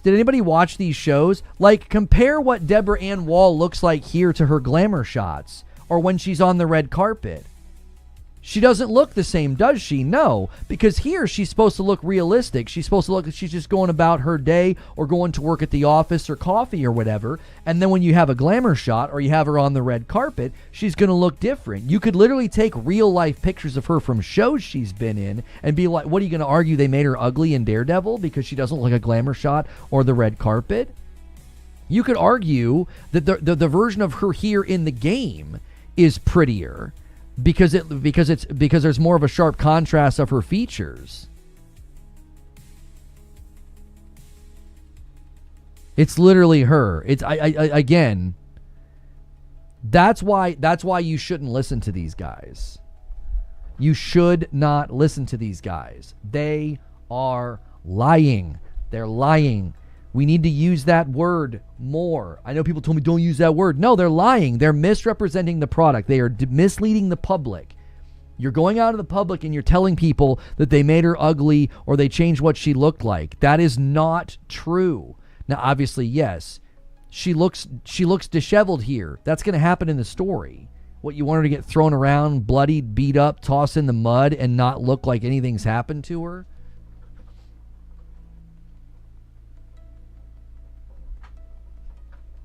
Put some geekdom and nerddom respect on her name. Critical Role in 2019.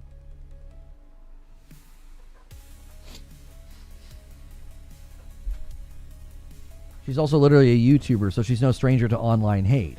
Well, and she was also a part of a Disney production, so she's been properly media trained.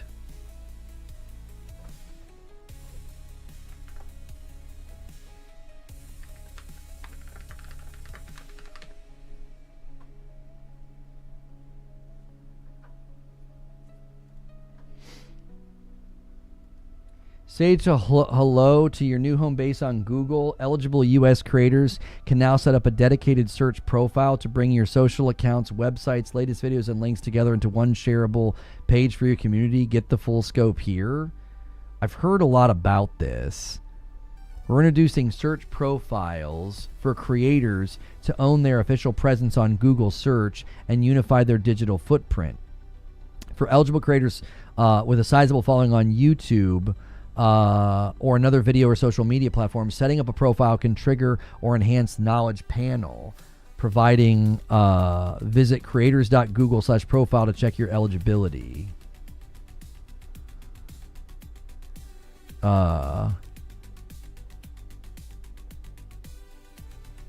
Okay. You need 100,000 subscriber minimum. So we wouldn't qualify, unfortunately.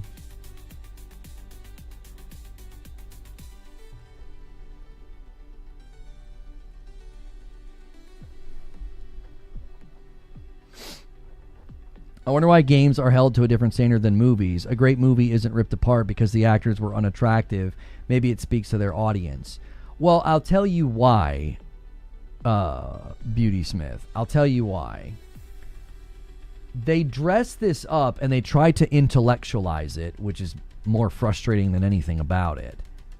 And they try to talk about how video games are meant to be a fantasy that you can experience. And they'll get very much into the male fantasy is to be the hero or to look at a very, exaggerated, beautiful person, whether it's a man or a woman in fantasy. That's part of the fantasy, is that you're either the really big, strong, attractive guy, or you're getting to look at a real attractive woman.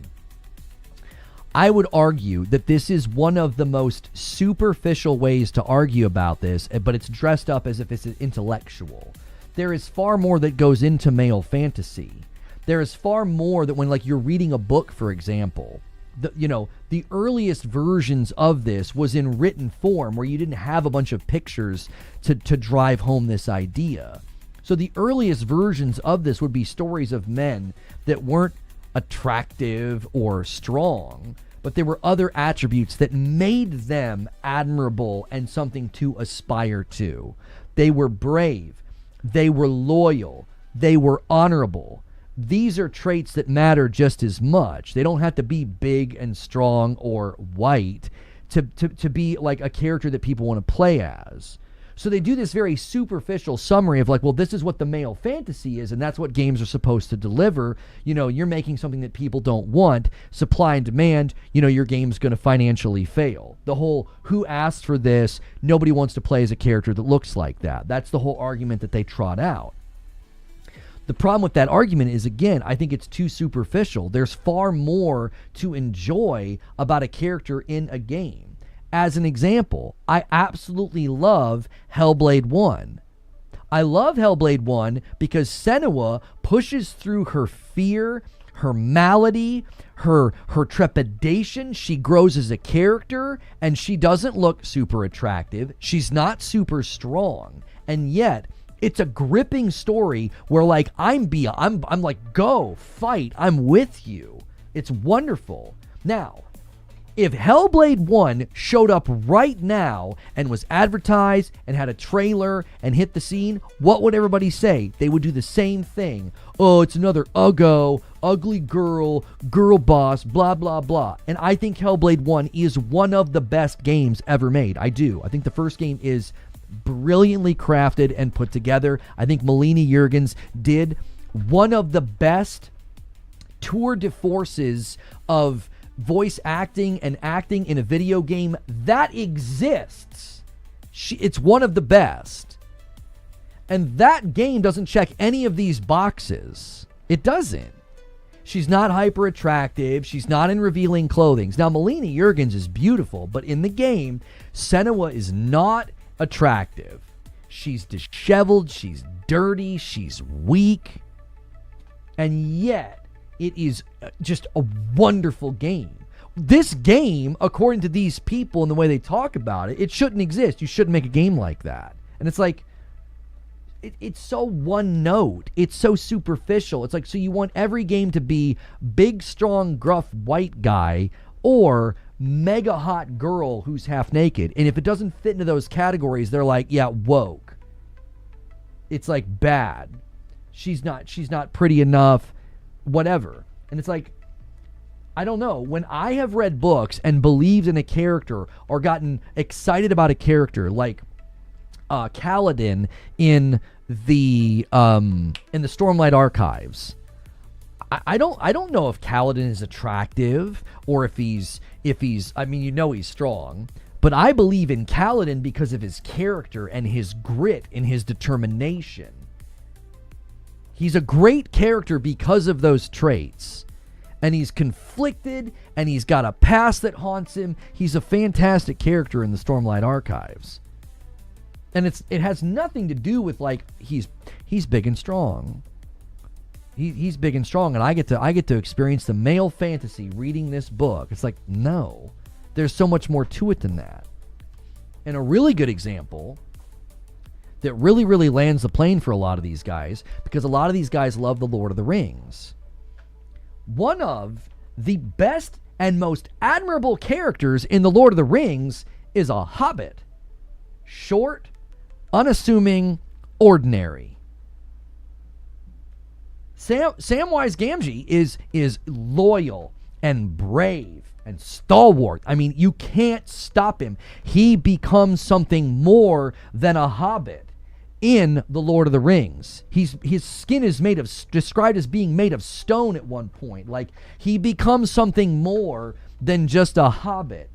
And it's like, I don't know how you can read that book and fall into these weird superficial tropes about like what a video game should be and what the characters should look like. It's like, I don't understand. How do you read The Hobbit and not get to like where Faramir is got foresight and reminds Samwise of Gandalf, and like he is one of the best characters. I mean, beyond that, I mean, they completely ruined Denethor in the movies because Denethor is so strong that he can't even be corrupted by Sauron, so he has to use the Seeing Stone, and he only gives things that'll make Denethor crazy. He gives Denethor truth, but only enough to make him nuts. It's brilliant writing. It's brilliant writing. The depth of Denethor and what Tolkien did with him in the book is just so lost in the dadgum movies. And so it's weird to me for people to be like, you know, Tolkien buffs and Lord of the Rings fans and then get stuck in these very simplistic ideas about like what characters in video games should look like. It's baffling to me. It's like, I don't understand. I feel like we've not read the same books or watched the same movies if this is what you always expect a video game to be. And if it's not like this, it's castigated and attacked. I don't get it.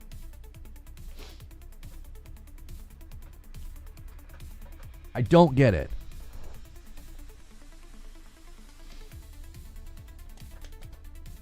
Bold of you to assume Twitter bots read anything. I mean, a lot of these homies are out here reading books. Come on, man. Come on.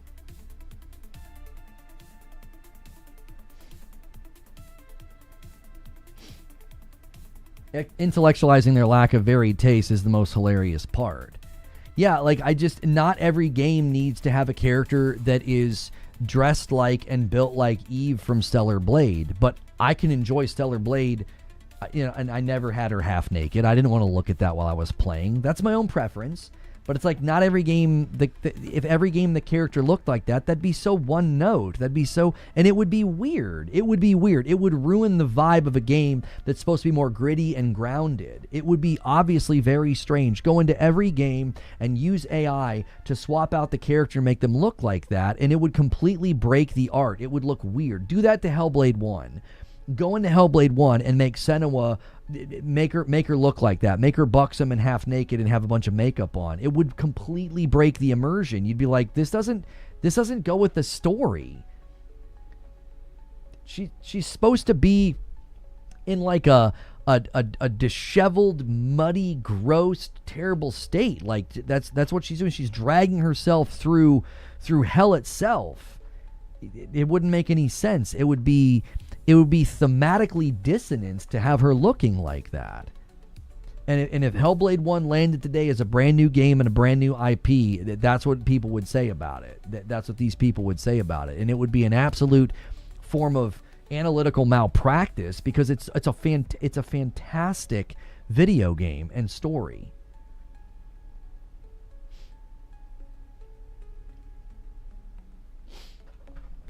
Still a male character, which is enough for these people. Woman characters is where it gets really extreme. Well, but it also can get kind of weird if the lead character is a minority. I mean, I feel like that's a whole other branch and breed of this. But my frustration with it is, instead of just being like, yeah, that's not for me, like,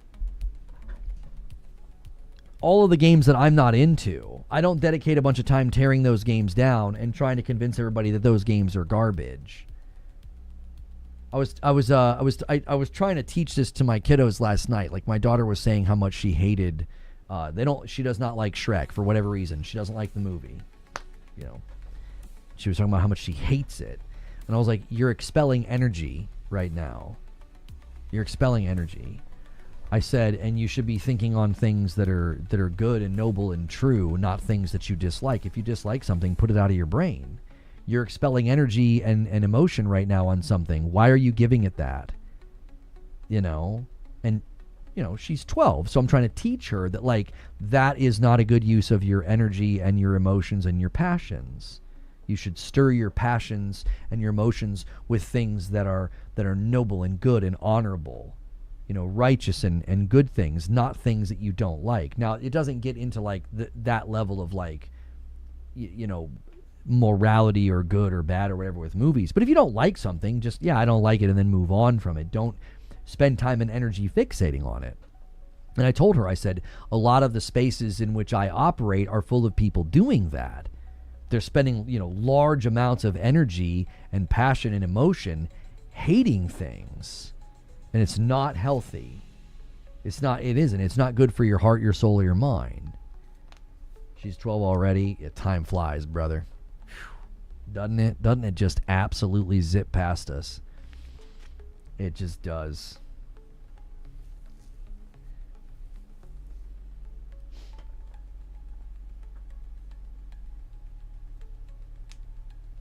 Hitting things takes too much energy. Yeah. And that's why I think I know that periodically we feel like we have to deal with these conversations, but I feel like we have to stand resolute and say, no, when these conversations come up, we're going to stand for what's true, and we're not going to give any quarter to dishonesty and misrepresentation. That's if you don't like the game, so be it. You don't have to like the game. This whole thing with Maddie Plays, like, it's just such a gross misrepresentation of what he did and said. If you, like, I don't know if you guys saw this, but, like, a clip went viral of him ending his stream.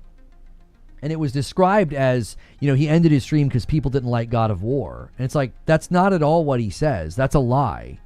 That is a literal lie. He's actually critical of God of War in the clip. He's not even that enthused about the game. He isn't. Maddie's not defending the game. He's not, like, so gung-ho about the game that he's, like, incensed people don't like it. He doesn't defend the game in the clip. He's, like, critical of the game in the clip. But he's like, I don't want to do these live streams if people are going to get toxic. He hates all of Sony games? That's false and untrue. No, he doesn't.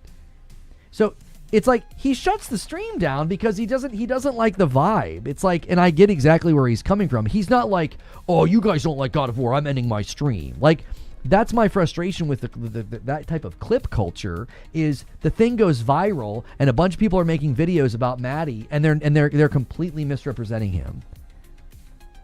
Watch his next video. He doesn't hate all Sony games. What you're saying is factually incorrect. There have been plenty of Sony games that he's liked. So the fact that there are plenty of Sony games that he's liked makes your claim false. Don't lie about a man. It's unbecoming. He criticizes the games without playing the sequels. Like, again, that's not what you're saying. You're saying, like, he hates all Sony games. I know that's not true. I know he's enjoyed Sony games. So what you're saying is not a representation of what he thinks or believes. Not lying. Watch his video. Yes, you did. You said he hates all of Sony's games. That is a lie. You're saying something that is not true. Do you understand how this works? He's getting blasted on the comments. So, he has every right to not like something. He can be not excited about something. That's not what you claimed. You didn't claim that he's already making his mind up about something. You're saying he hates all of Sony games. That is not true. It isn't. You know what I'm saying? Like, why do you have to say something about it that isn't true? It's weird. It's weird energy to say things that are false about another man over video games. Over video games. He says they're blurring together. You don't understand. He didn't play the sequels and he criticizes the new games. What are you talking about? What sequel could he have played to be critical of Wolverine? You're telling me he didn't play Ragnarok? I don't know if he played Ragnarok or not. I don't understand. What does that have to do with if he feels like these games are bleeding together and they feel samey? That he's free to have that observation. That's okay. That doesn't mean he hates all Sony games. There are plenty of people that watch the Wolverine thing and they watch the God of War thing and they were like, yeah, it feels formulaic. It feels like I've played that game before. That's just a different character with different movesets. I don't agree with their opinion. But if somebody was like, yeah, I played Spider-Man and Miles and Spider-Man 2, and I like Insomniac, but that feels like it's going to be kind of formulaic. Okay, that's fine. That doesn't mean that person hates all Sony games. He didn't play Yote, Ragnarok, or Forbidden West, but it doesn't mean he hates all the games. Yeah, it just means he wasn't interested in playing those games. That's not hate. He did say that they're blurring together. He says it feels like he is playing the same game story after all these years across the IPs, but he never said he hated Sony's games. Yeah, and that's just because everybody's wired differently, okay? So Maddie's like a huge Bethesda guy, and I am not. So if Bethesda comes out with a game and does certain things, he's going to be more enthused about that than I am. Does that mean I hate Bethesda games? No. Do you see? Like, I see the trailer for Wolverine and I'm stoked. Those games speak to me. I love those style of games. I love what Insomniac does. The Santa Monica trailer, I was pumped. As soon as I heard the Morning Dove, I was like, oh, this has got to be Santa Monica. And then she starts humming the Faye melody and I'm like, here we go. And I'm in and I'm excited and I'm absolutely jazzed. But again, we're different. We're different people. So you see, what you're doing to him is what people do to me. You're just doing it in the reverse. You're saying, well, he hates all Sony games. And I had people in my comments saying, well, of course you like it. You're a Sony shill. And it's like, can't somebody just have disinterest or interest in something and be it genuine because that's who they are? Do you see, like, Maddie's opinion of these games is genuine. It's how he genuinely feels. He's not being hateful. And I'm not excited about Wolverine and Faye because I'm a fanboy. It's because I like those kinds of games.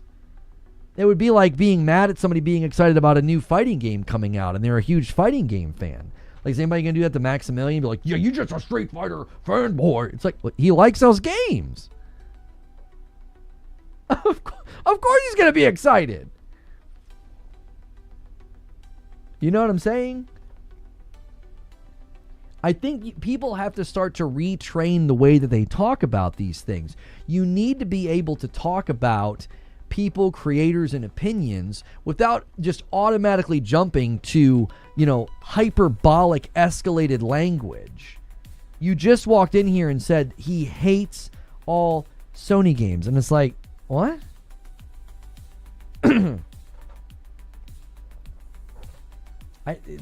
That's not true. You can't substantiate the claim, so why say it? Dislikes, but that's also not true. That's a sweeping thing to say. He dislikes all Sony games. I don't think that's true. I don't think that's true. there's evidence of him liking the games and playing the games. If he's fallen out of third-person like action adventure games, that's not he dislikes all Sony games. That's just a preference. He's just at a point where maybe he doesn't like playing those types of games. Homie, I'm at a point where I don't want to play dungeon crawlers, and I played the snot out of Diablo 2 and 3. I played the dickens out of those games, and I've just kind of fallen out of it. I'm like, I don't mind a game like Hades, or my wife and I played like 50 hours in Sworn. That's like Dungeon Crawler Rogue, and it's very fun. But like, I have no desire to go back to Diablo 4 right now, even though Diablo 4 is in a great spot. I just kind of fallen out of love with dungeon crawlers. Like dungeon crawler RPGs, I'm good. But if you're like, yeah, Lono hates Diablo games, I'd be like, what? No, I don't. No, I don't. I love Diablo 3, and I really loved Diablo 2. What do you, Like, yeah, genre fatigue can hit a person. It totally can. It really can. Like, I don't like playing, I really don't like playing first-person shooters all that much right now. I just don't. They don't speak to me like they used to. I don't hate all first-person shooter games, though. I'm at a point where I don't want a milsim shooter like COD. That doesn't mean that I don't like all first-person shooter games. Right, Street Shadow's on a similar vibe as me. He specified Sony third person. Yeah, and I get it. I get it. Like, I like Matty, and that's why I'm taking up for him. Like, I think that a lot of creators out here are just doing their thing and putting out good vibes, and they get castigated for the dumbest stuff. And it's like, and I feel like I've gotten swept up in that too. It's like, I just make content and get excited about stuff, and you will literally get attacked for liking things. Matty has a bias toward Xbox. I don't think so. He's been heavily critical of them in recent months. He was very critical of Phil and Sarah, and talked about how it was like cowardly that they always like duck and cover when the bad news comes out. That homie didn't go in any sort of protection spin mode for them at all. He was very critical of them. I think he has a proclivity and a preference for Bethesda games, but he was also very critical of Starfield and stuff that they recently did with Fallout. I think sometimes people confuse like biases and preferences with spin. And it's like, you can have a bias and a preference, but as long as you're not spinning, I don't care. If you like, I have a bias and a preference for the way Sony makes games. I like them. I do. Why do you think I enjoyed Onimusha so much yesterday? It felt an awful lot like the type of games that I enjoy. It's third person. I got a sword. I'm parrying. I'm in. On it, like, and I had people leave comments on my Onimusha stream, and they said, "Yeah, I'm kind of tired of like Asian man with sword." And I'm like, I'm not. That's my bias. That's my preference. Now, I'm not spinning. I'm not acting like Onimusha is perfect and has no flaws. I was critical of the delay on the healing, as was pretty much everybody in chat that played the demo. We were all like, yeah, that weird delay on healing seems unnecessary. But like, if somebody is sick of those types of games and doesn't like Onimusha, I wouldn't be like, oh, you have a bias and you just hate all these games. I wouldn't say that. I'd be like, oh yeah, that's just your preference. You know, you just kind of fallen out of love with them. Everybody has a bias. Everybody has preferences. Everybody has a palate. There's things that you're going to, taste and try, and you're going to immediately dislike them. Coffee, beer, wine, food, music, video games. These are all things that, like, a lot of the times you're just instinctively going to dislike or like something based off of your own preferences and your own biases. And that doesn't mean that your opinion is illegitimate. Everybody's operating from a very, very similar framework. It's just the frameworks are different, are calibrated differently. Your framework's calibrated differently. You may absolutely love RTSs, real-time strategy games. I think they're a snooze fest.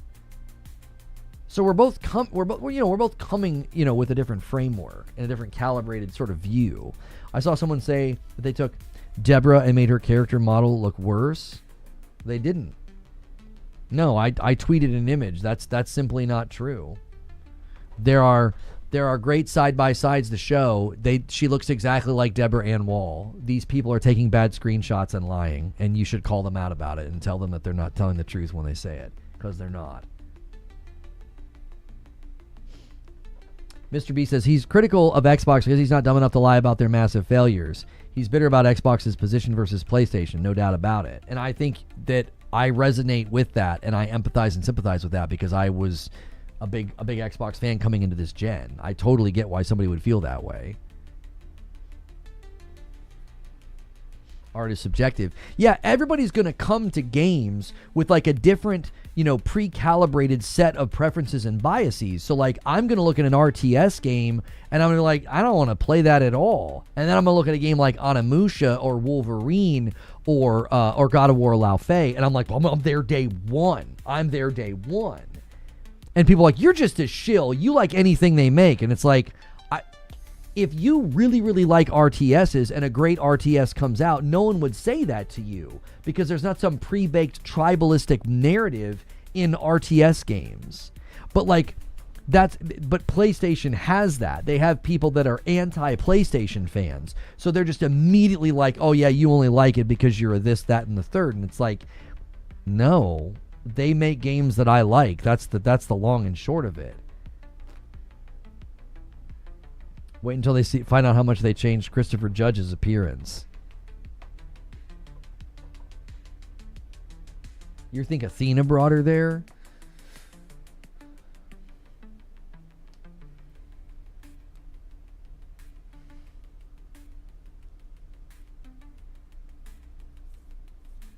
Yeah, I mean, there could be really, really good reasons to,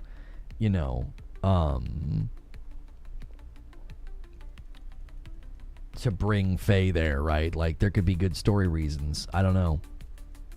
It'll be interesting to see if somebody did it or if it was like, an accident. What better way than to get Kratos' wife?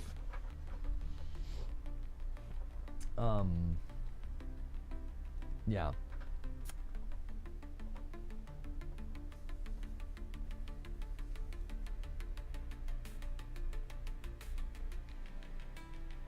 He has a thumbnail bashing on God of War Lao Fei, and I can only laugh. Again, I've watched his stuff over the years, and there's times where I agree with him, and then there's times where I disagree with him. And this is one of those times where I'm like, I don't think it's productive or helpful at all to do the whole let's compare a really bad screenshot to a glamour shot. I don't think it's helpful. I think it's disingenuous, and it drives clicks. It's they don't do it from a place of like this is honest and good criticism. It's a click driver. That's the world we live in, unfortunately, is that there is a huge demand for content like that. There is supply and demand. There's a lot of people that'll click on a video like that and scream and yell and go downvote the game, and that's how people want to spend their time, and they want to be entertained by stuff like that. So be it. I don't think it's productive. I don't think it's helpful. I think it's very, very misleading. I'm not a fan of it at all. I find it to be irritating that it's a consistent conversation in these spaces, but I'm not going to sit idly by. I'm going to call it what it is. I'm going to push, for truth and accuracy in these types of things. The God of War Lao Fei trailer has almost 5 million views, and it has 322,000 likes to 160,000 dislikes. It's a 2-to-1 ratio. They're losing.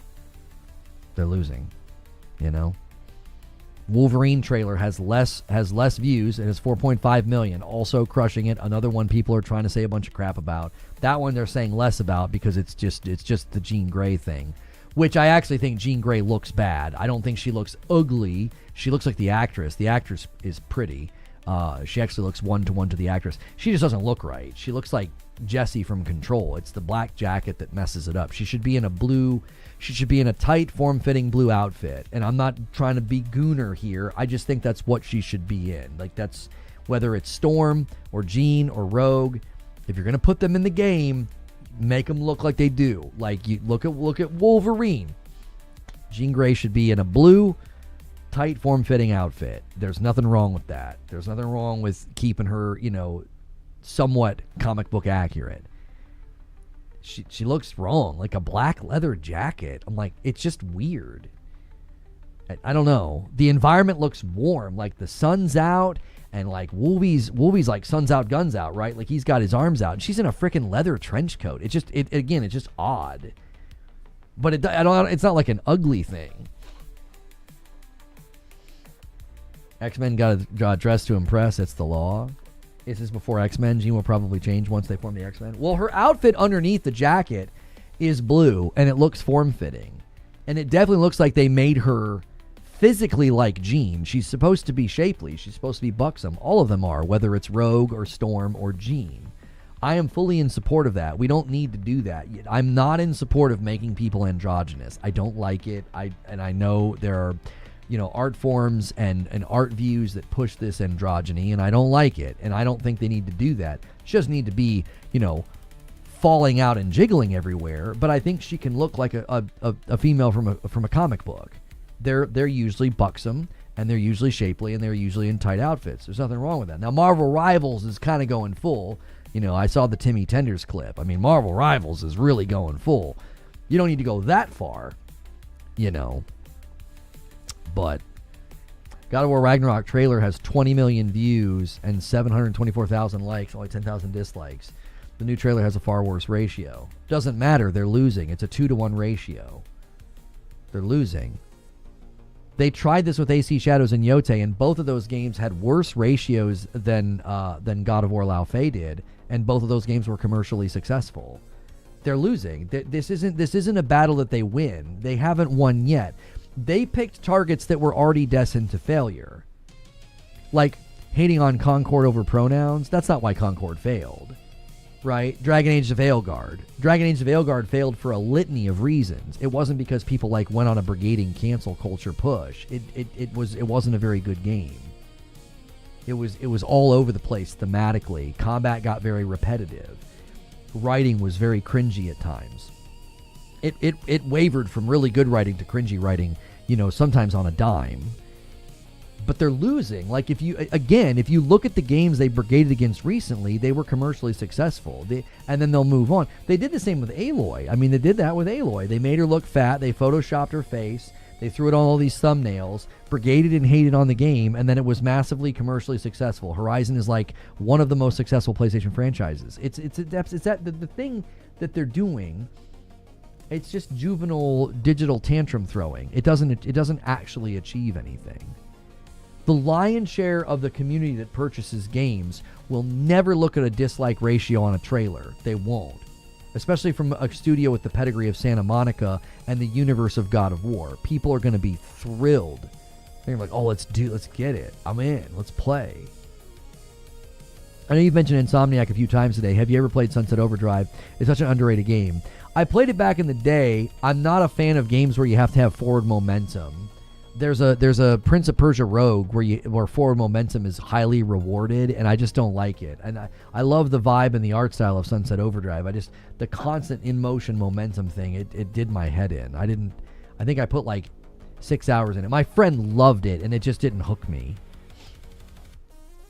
It just didn't hook me. When I first saw the Wolverine trailer, I thought the girl was Scarlet Witch. Yeah. Is Kingdom Come Deliverance 2 still gay or what? Yeah, I mean, there were videos about Kingdom Come Deliverance. There were videos about Monhun. They went after Split Fiction, and Split Fiction was very commercially successful. They did the same thing to Split Fiction, like all these videos and tweets and stuff, and then the games are successful. They attach themselves to franchises, trailers, and videos and games that are very popular, and then they make a bunch of videos, they make a bunch of money, and then they'll just move on. They tried to say Saros was going to flop, and it had better launch numbers and sales than Returnal.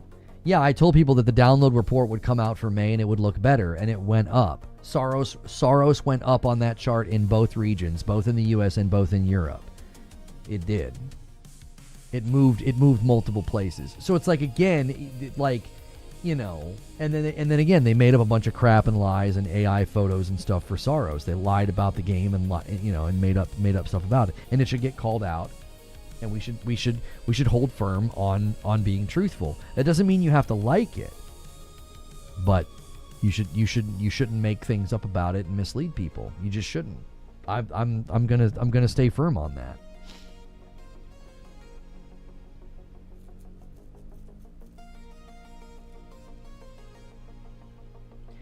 I think Lao Fei will be the reckoning the grifters are overdue for. Well, you notice with Yote, only one of them kept going and doubling down. Most of them just moved on because there was no way to factually claim it. Some of them will still claim that like Yote flopped or whatever, but most of them moved on. None of them will talk about how successful Horizon has been as a franchise or Horizon Forbidden West. They won't talk about it because they all have videos on their channels of that Aloy face where they made her look fat, and they all did that. They all went after that, and they all went after Aloy. That was one of the first times we started hearing this weird dialogue about how, like, oh, why are they making women ugly? And it was like, it was an intentionally modified picture. So if you have to use fake pictures or photoshopped images, I don't know what to tell you. That's not convincing. It's fan fiction. It's fake. They'll never talk about how successful Horizon has been. They won't, because it's a complete repudiation of their argument. It's a female lead that's not half naked. Yeah, and she's attractive, but she's not like a bombshell. She's fairly normal in my opinion. It's like, yeah, Aloy's fine, and she looks like the actress. Raptor with 36 months. Hey, 36 months, keep up the great work. Thank you, Raptor. I want to play the new God of War game before I make an opinion, and I think that's completely fair. That's totally fair. Yes, that's what you should do. Play it and formulate your opinion. I've never felt strongly about playing or not playing a game based off of the character. I just haven't. If I'm interested in the game because of the gameplay, the combat, the story, or what have you, it doesn't really matter who I'm playing as. That's never been a desire. Like, that's never been how I make my decisions. Now, if they came out with a game that was all about a bunch of things that I don't personally believe in or want to, I don't really want to experience that story, then I just wouldn't play the game. There are plenty of games that have been made by people and they're little indie titles and stuff that crop up on Steam, and they're about all these things that, like, I don't really want to partake in and want anything to do with, and then that's just the end of the matter for me. I just don't play it. I just don't. I'm like, oh, okay, yeah, I won't play that then. Like, if they came out with a game that was completely, antithetical to my beliefs and what I believe to be true about reality and people or whatever, and I thought that it was going to be a game that was, at some level either reprehensible or at some level like gross, I would be like, I'm just not going to play it. That would be the end of it, though. I wouldn't make 85 videos about why that game is bad or why people shouldn't play that game.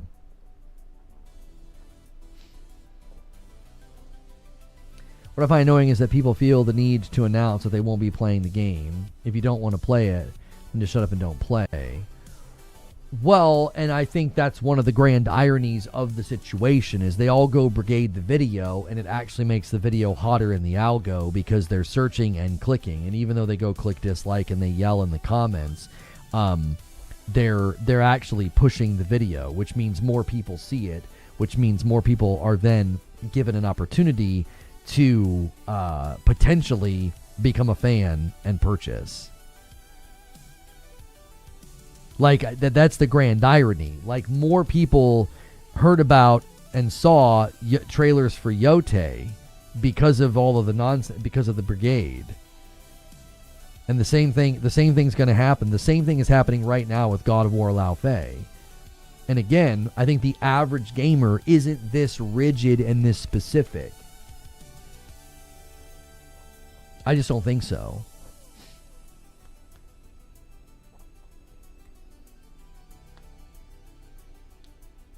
I think gender swapping Tomb Raider and keeping the outfit on an ultra buff dude would just destroy all the grifters' arguments. Well, no, because they would say that would be an intentionally hyperbolic, iteration on what they say they want. Living out that fantasy of being the big, strong, warrior who wins and saves the day, right?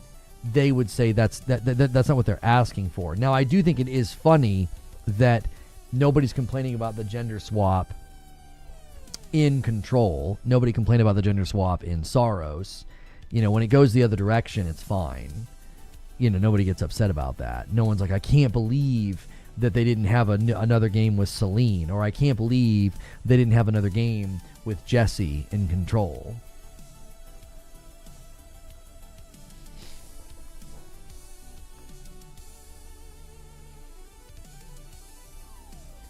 Heard someone say they all had cover-based combat systems after TLU. I'm like, have you played Spider-Man or God of War or Ratchet or Horizon? Yeah. I think, I personally think Lucia looks ugly, but I'm still going to play the game because it's GTA. You think Lucia looks ugly? Homie, you might be gay.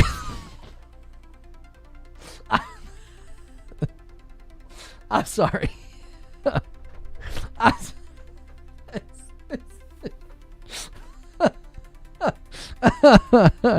I mean, yeah, happy Pride Month, brother. I mean, listen, you don't need to come out in my Twitch chat, but said Lucia is ugly. Is D3 an actual thing? Everybody's pushing for it and campaigning for it. So I actually argued in my show open. My monologue did not go the way I thought it was going to go. I actually thought I was going to argue it doesn't matter. And then as I wrote my monologue, I came to a completely different conclusion about Destiny 3. Not my type of female. Right. You said she was ugly, though. If you were like, yeah, that's not my preference, you know what I mean? If you like little, skinny, nerdy white girls, cool. Like, your preference is fine. You said she was ugly. Like, you stun-locked me. I was like, wait, what? Like, everybody has their preferences, right? Everybody has preferences. People have preferences for, like, hairstyle and color, complexion and skin color, body type, all of that. That's fine. But Lucia? Ugly. I think there's an objective falsehood to that. I think. Like in the realm of like just like objective beauty standards in nature. Yeah, I don't think that's true. So anyways, if you guys haven't hit the like button yet, do me a quick favor and hit that like button over here on YouTube. I appreciate you guys so much. Obviously, about an hour ago, we got on a completely different subject. We're not talking Destiny 3. 2.5 hours was a pretty good run. I thought we had a great conversation about Bungie and Destiny 3. I thought we did. But, it's Destiny, it's PlayStation, it's live service. So we obviously kind of like circled back to the state of play, and people wanted my opinions on some of the stuff. And, I'm just going to continue to push for... It's okay to have different opinions, but can we just be truthful and honest? Can we represent things honestly?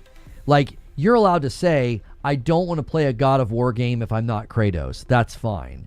But we don't need to misrepresent the game with weird pictures or, framing things in a false way. Like, oh, they're replacing Kratos.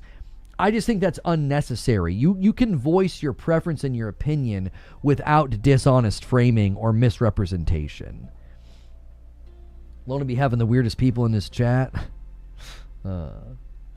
Until Dawn 2 looked cool, yeah.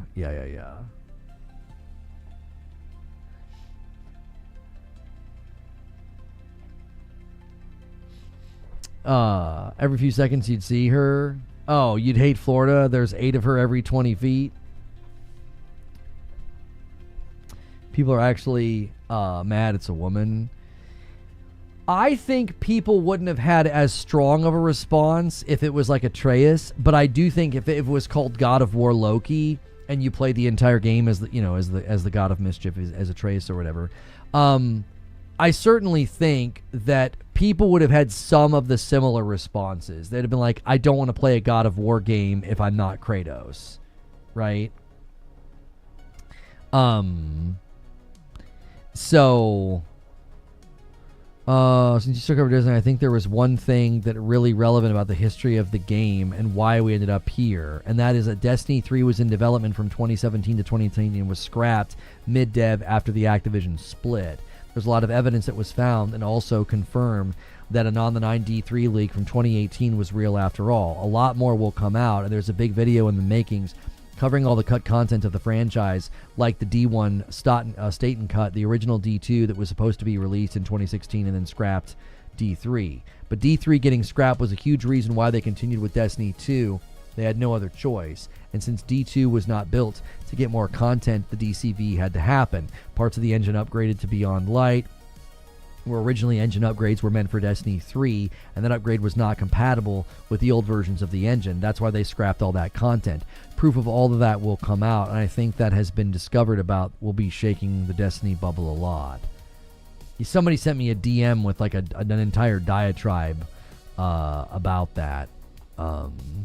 So, yeah. I just wish creators could create. If some Korean dev wants to make characters unreasonably hot, great. If Lao Fei is going to have Fei look realistically weathered, great.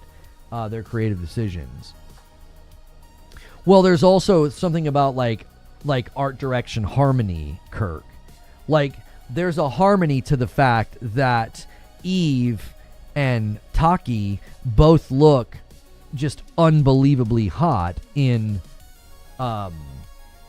Stellar Blade. It would have been weird if like Eve looked the way she did and then Taki looked like, you know, a very like ruddy and you know, grounded and even kind of disheveled like librarian or something. It'd have been weird. I'd be like, why does she look like that, right? There's something about like art direction harmony, and you know, what Deborah Ann Wall looks like in Lao Fei is consistent and harmonious with the rest of the game. Like, I don't know, do we need to go look at what Freya looks like? Like, go look at Freya in 2018 in Ragnarok. And then look at the face model. It's the same thing, right? They're contextualizing the person within to the art direction. So again, you'll never get this level of analysis and thought from these people. They're not doing thoughtful analysis. They're not. It's a pre-written script. It's a pre-written script. They have nothing else to say or offer to the conversation. So it's like, she looks that way because the game looks that way. Like, she looks that way because the game, the characters, the humans in that game look that way. Nobody in any of the God of War games looks like any of the weird AI art people are putting out trying to make Faye look different. It would just be weird. It wouldn't have harmony with the art direction.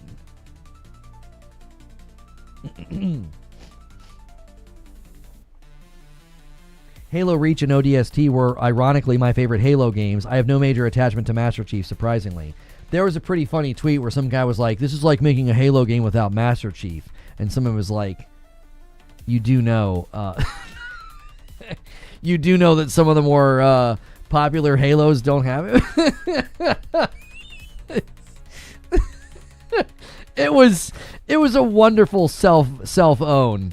It was a wonderful own goal. It was like making a Halo game without Master Chief. What do you mean? They've done that. I think people really liked Reach. I mean, I'm not a big Halo buff, but I get the impression that people really like that one. Thor's wife didn't look so rough. Okay, and there's contextual reasons for that. Do you do you want me to explain it to you? I don't feel like you need it explained to you, but there's contextual reasons why Thor's wife wouldn't look rough. She didn't die 2 minutes prior to being seen. She's not disheveled in the afterlife. She's royalty. She's like walking around in like a glamorous dress. So there's contextual reasons as to why she wouldn't look that way. But also, she doesn't look like the overly done makeup, half-naked versions people typically do with AI. Like, she doesn't look like that either. Even if you look at Thor's wife in Ragnarok, she doesn't look like disheveled, but she also doesn't look like this exaggeration that we see from people. I wasn't arguing. Oh. Yeah, I don't think everybody looked rough, but like Ragnarok, Thor's wife, in the game here.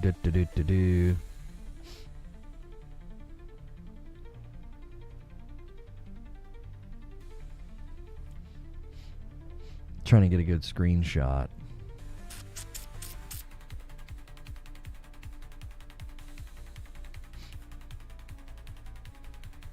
Yeah, like this is pretty normal to me. Like I don't think this is like hyper exaggerated. You know, somebody's put their watermark on it, and I think she looks like the actress here. I would say this is pretty in conjunction with the art style of the game. You know. She fits in the art style. Like she's not in a scene right here with Atreus and her daughter, and she doesn't like look out of place or something. She doesn't look overdone. She doesn't like she's like been like airbrushed or like, you know, makeup caked up or anything like that. She looks like she fits. She's a goddess of fertility, right? So she looks the part, but she also looks like she fits within the art direction of the game. She doesn't look like this AI slop that these guys make, where everything's exaggerated and looks like it's been airbrushed.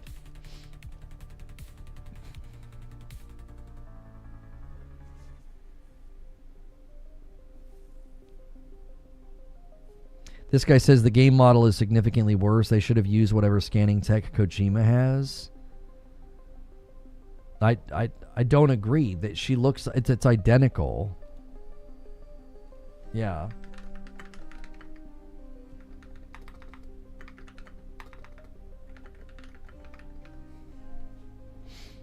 Yeah, she looks 1-to-1. Get your eyes checked. Placing Grave Hawk is more of an accept. I don't know what you're talking about. The AI edits are the worst. They're just self-reports, man. That's all they are. They're just self-reports.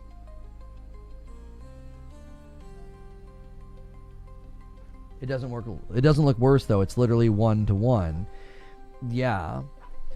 I think the biggest one that really refutes what they're saying is the one up here in the corner. I think this one makes it impossible to claim that like it looks worse. I think this makes it impossible to say it looks worse. She arguably looks a little bit better in the game here. Like one's a screenshot from Daredevil, I think, and then another's just from the game. Like that's right there from the game. Like, and then this one here. It's like how much are we going to zoom in? Are we going to zoom in down and count the pores next? I mean, that's at that point, what are we even doing? These are 1-to-1. To argue these aren't 1-to-1 is to deny reality. You are literally in denial of reality. That's delusional.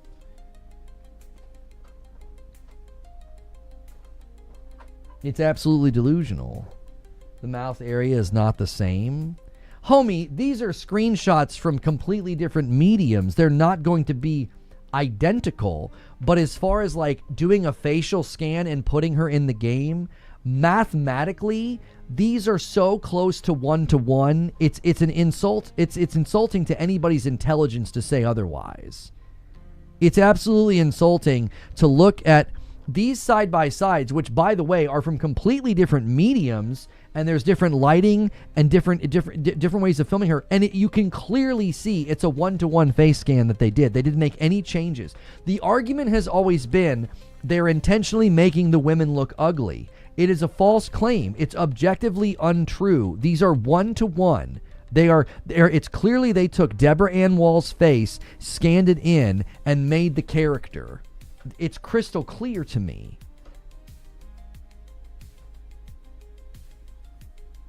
The claim is objectively untrue. This is a falsification of the claim. We are falsifying a claim.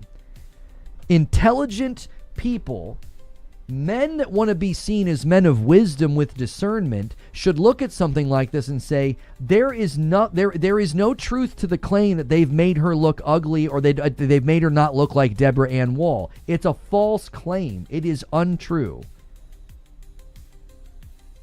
If you want to be seen as a person of wisdom and being honorable and a person of truth, when you're presented with clear evidence like this, it should affect what you think.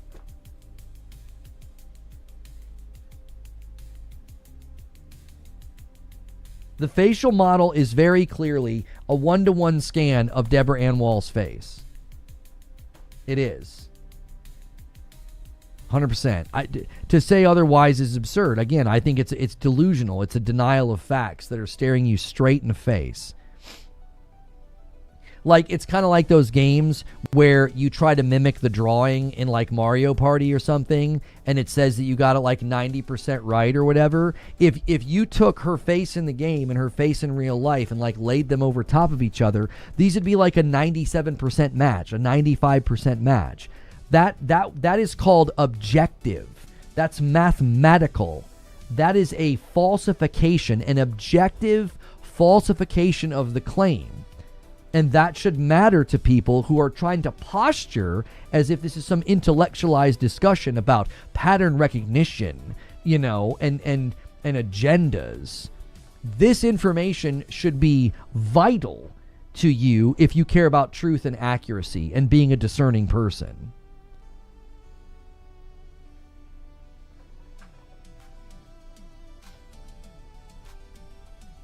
It's not the same. Deborah Ann Wall isn't married to Kratos in real life, nor does she have a kid named Loki. The game is basically trash.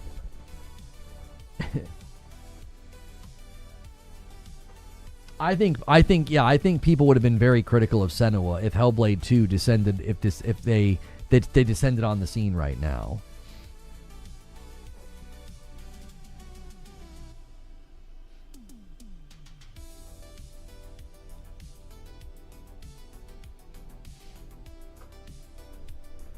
So if in God of War Lao Fei, you get to play as Kratos for like 20 minutes, then it's okay?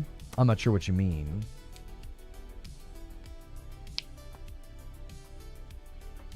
I think what's going to get lost in this is because people in bad faith will use my content to misrepresent me and lie about me and say I'm an angry pony that's coping and I'm defending the game because I'm a shill.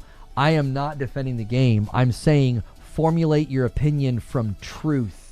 Like, you don't have to like the game. You don't have to want to play the game. You can skip it.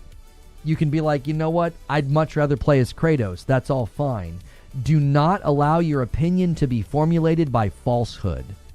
That is what I am pushing for. That is what I am arguing for. If you're upset, so be it. If you really thought, man, I think they should have done something with Kratos, so be it. I'm really struggling to understand why somebody could play through God of War 2018 and Ragnarok and not be super excited to find out what in the world was she doing. How many times did she touch down on these games? Did she blow the horn in 2018? Is that where Kratos went? Those couple of times that he was gone or dead or whatever. Like, did he actually hear her voice in that one scene in Ragnarok? Like, I find those things to be very interesting as a huge fan of 2018 and Ragnarok. So I think it's strange for fans of the franchise to be uninterested in this game. But it's fine if you're uninterested. It's fine. Just don't formulate your opinion about it based on things that aren't true.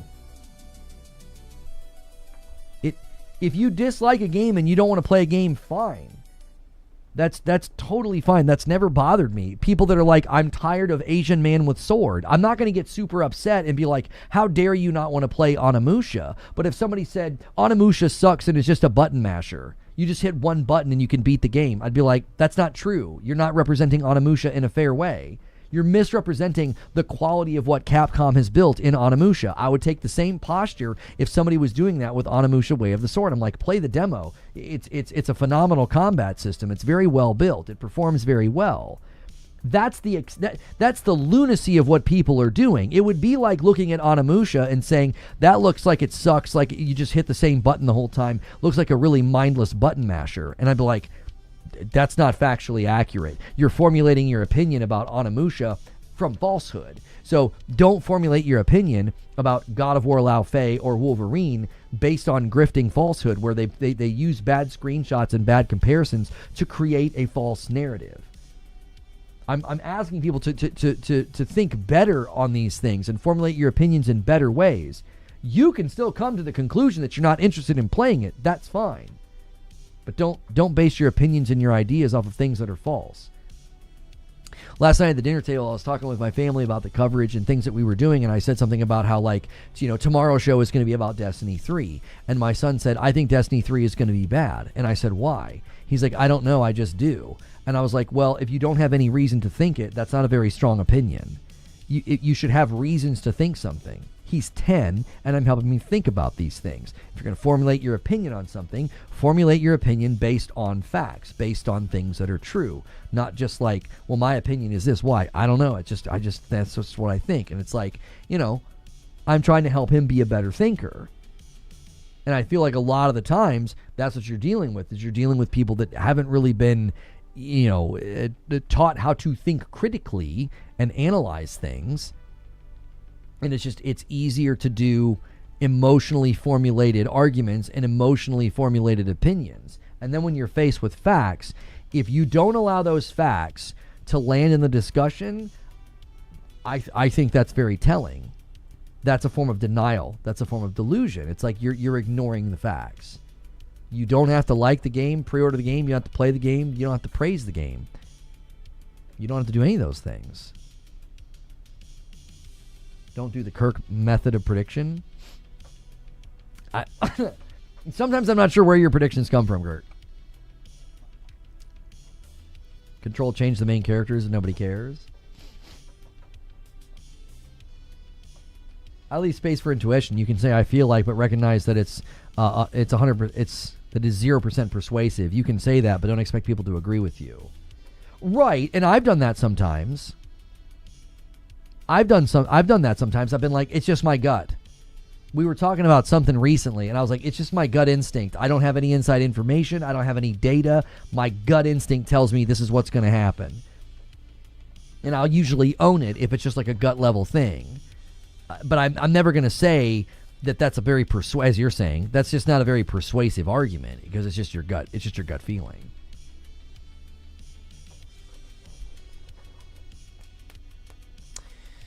Guys, do me a quick favor and double check that like button if you haven't hit it yet. Try to get us to 500 likes. I think I'm going to call it there, though. We're close to 4 hours. We are behind pace, so make sure and check your renewals and your primes. That way, going into tomorrow, we're not too far behind pace. No gaming roundtable this week, so tomorrow will be a really, really long day. We'll do a Summer Game Fest waiting room, and then we'll co-stream Summer Game Fest with Jeff Keighley, and it should be a really good time. I appreciate all the ongoing support of the coverage and longer streams like this. It's definitely an enjoyable thing, and we get into passionate discussions and debates, and I enjoy that. So thank you guys so much for a great day. On your way out on YouTube, go crazy on the like button. If you're not a member on YouTube, if you're not a sub on Twitch, consider doing that. It's $5. It supports me, and for the entire month, you get into the Discord for Green Room. That's the cost of admission for an entire month is $5. So thank you guys so much for all of the support, and we'll see you tomorrow for a great day of Summer Game Fest. Come to the Discord now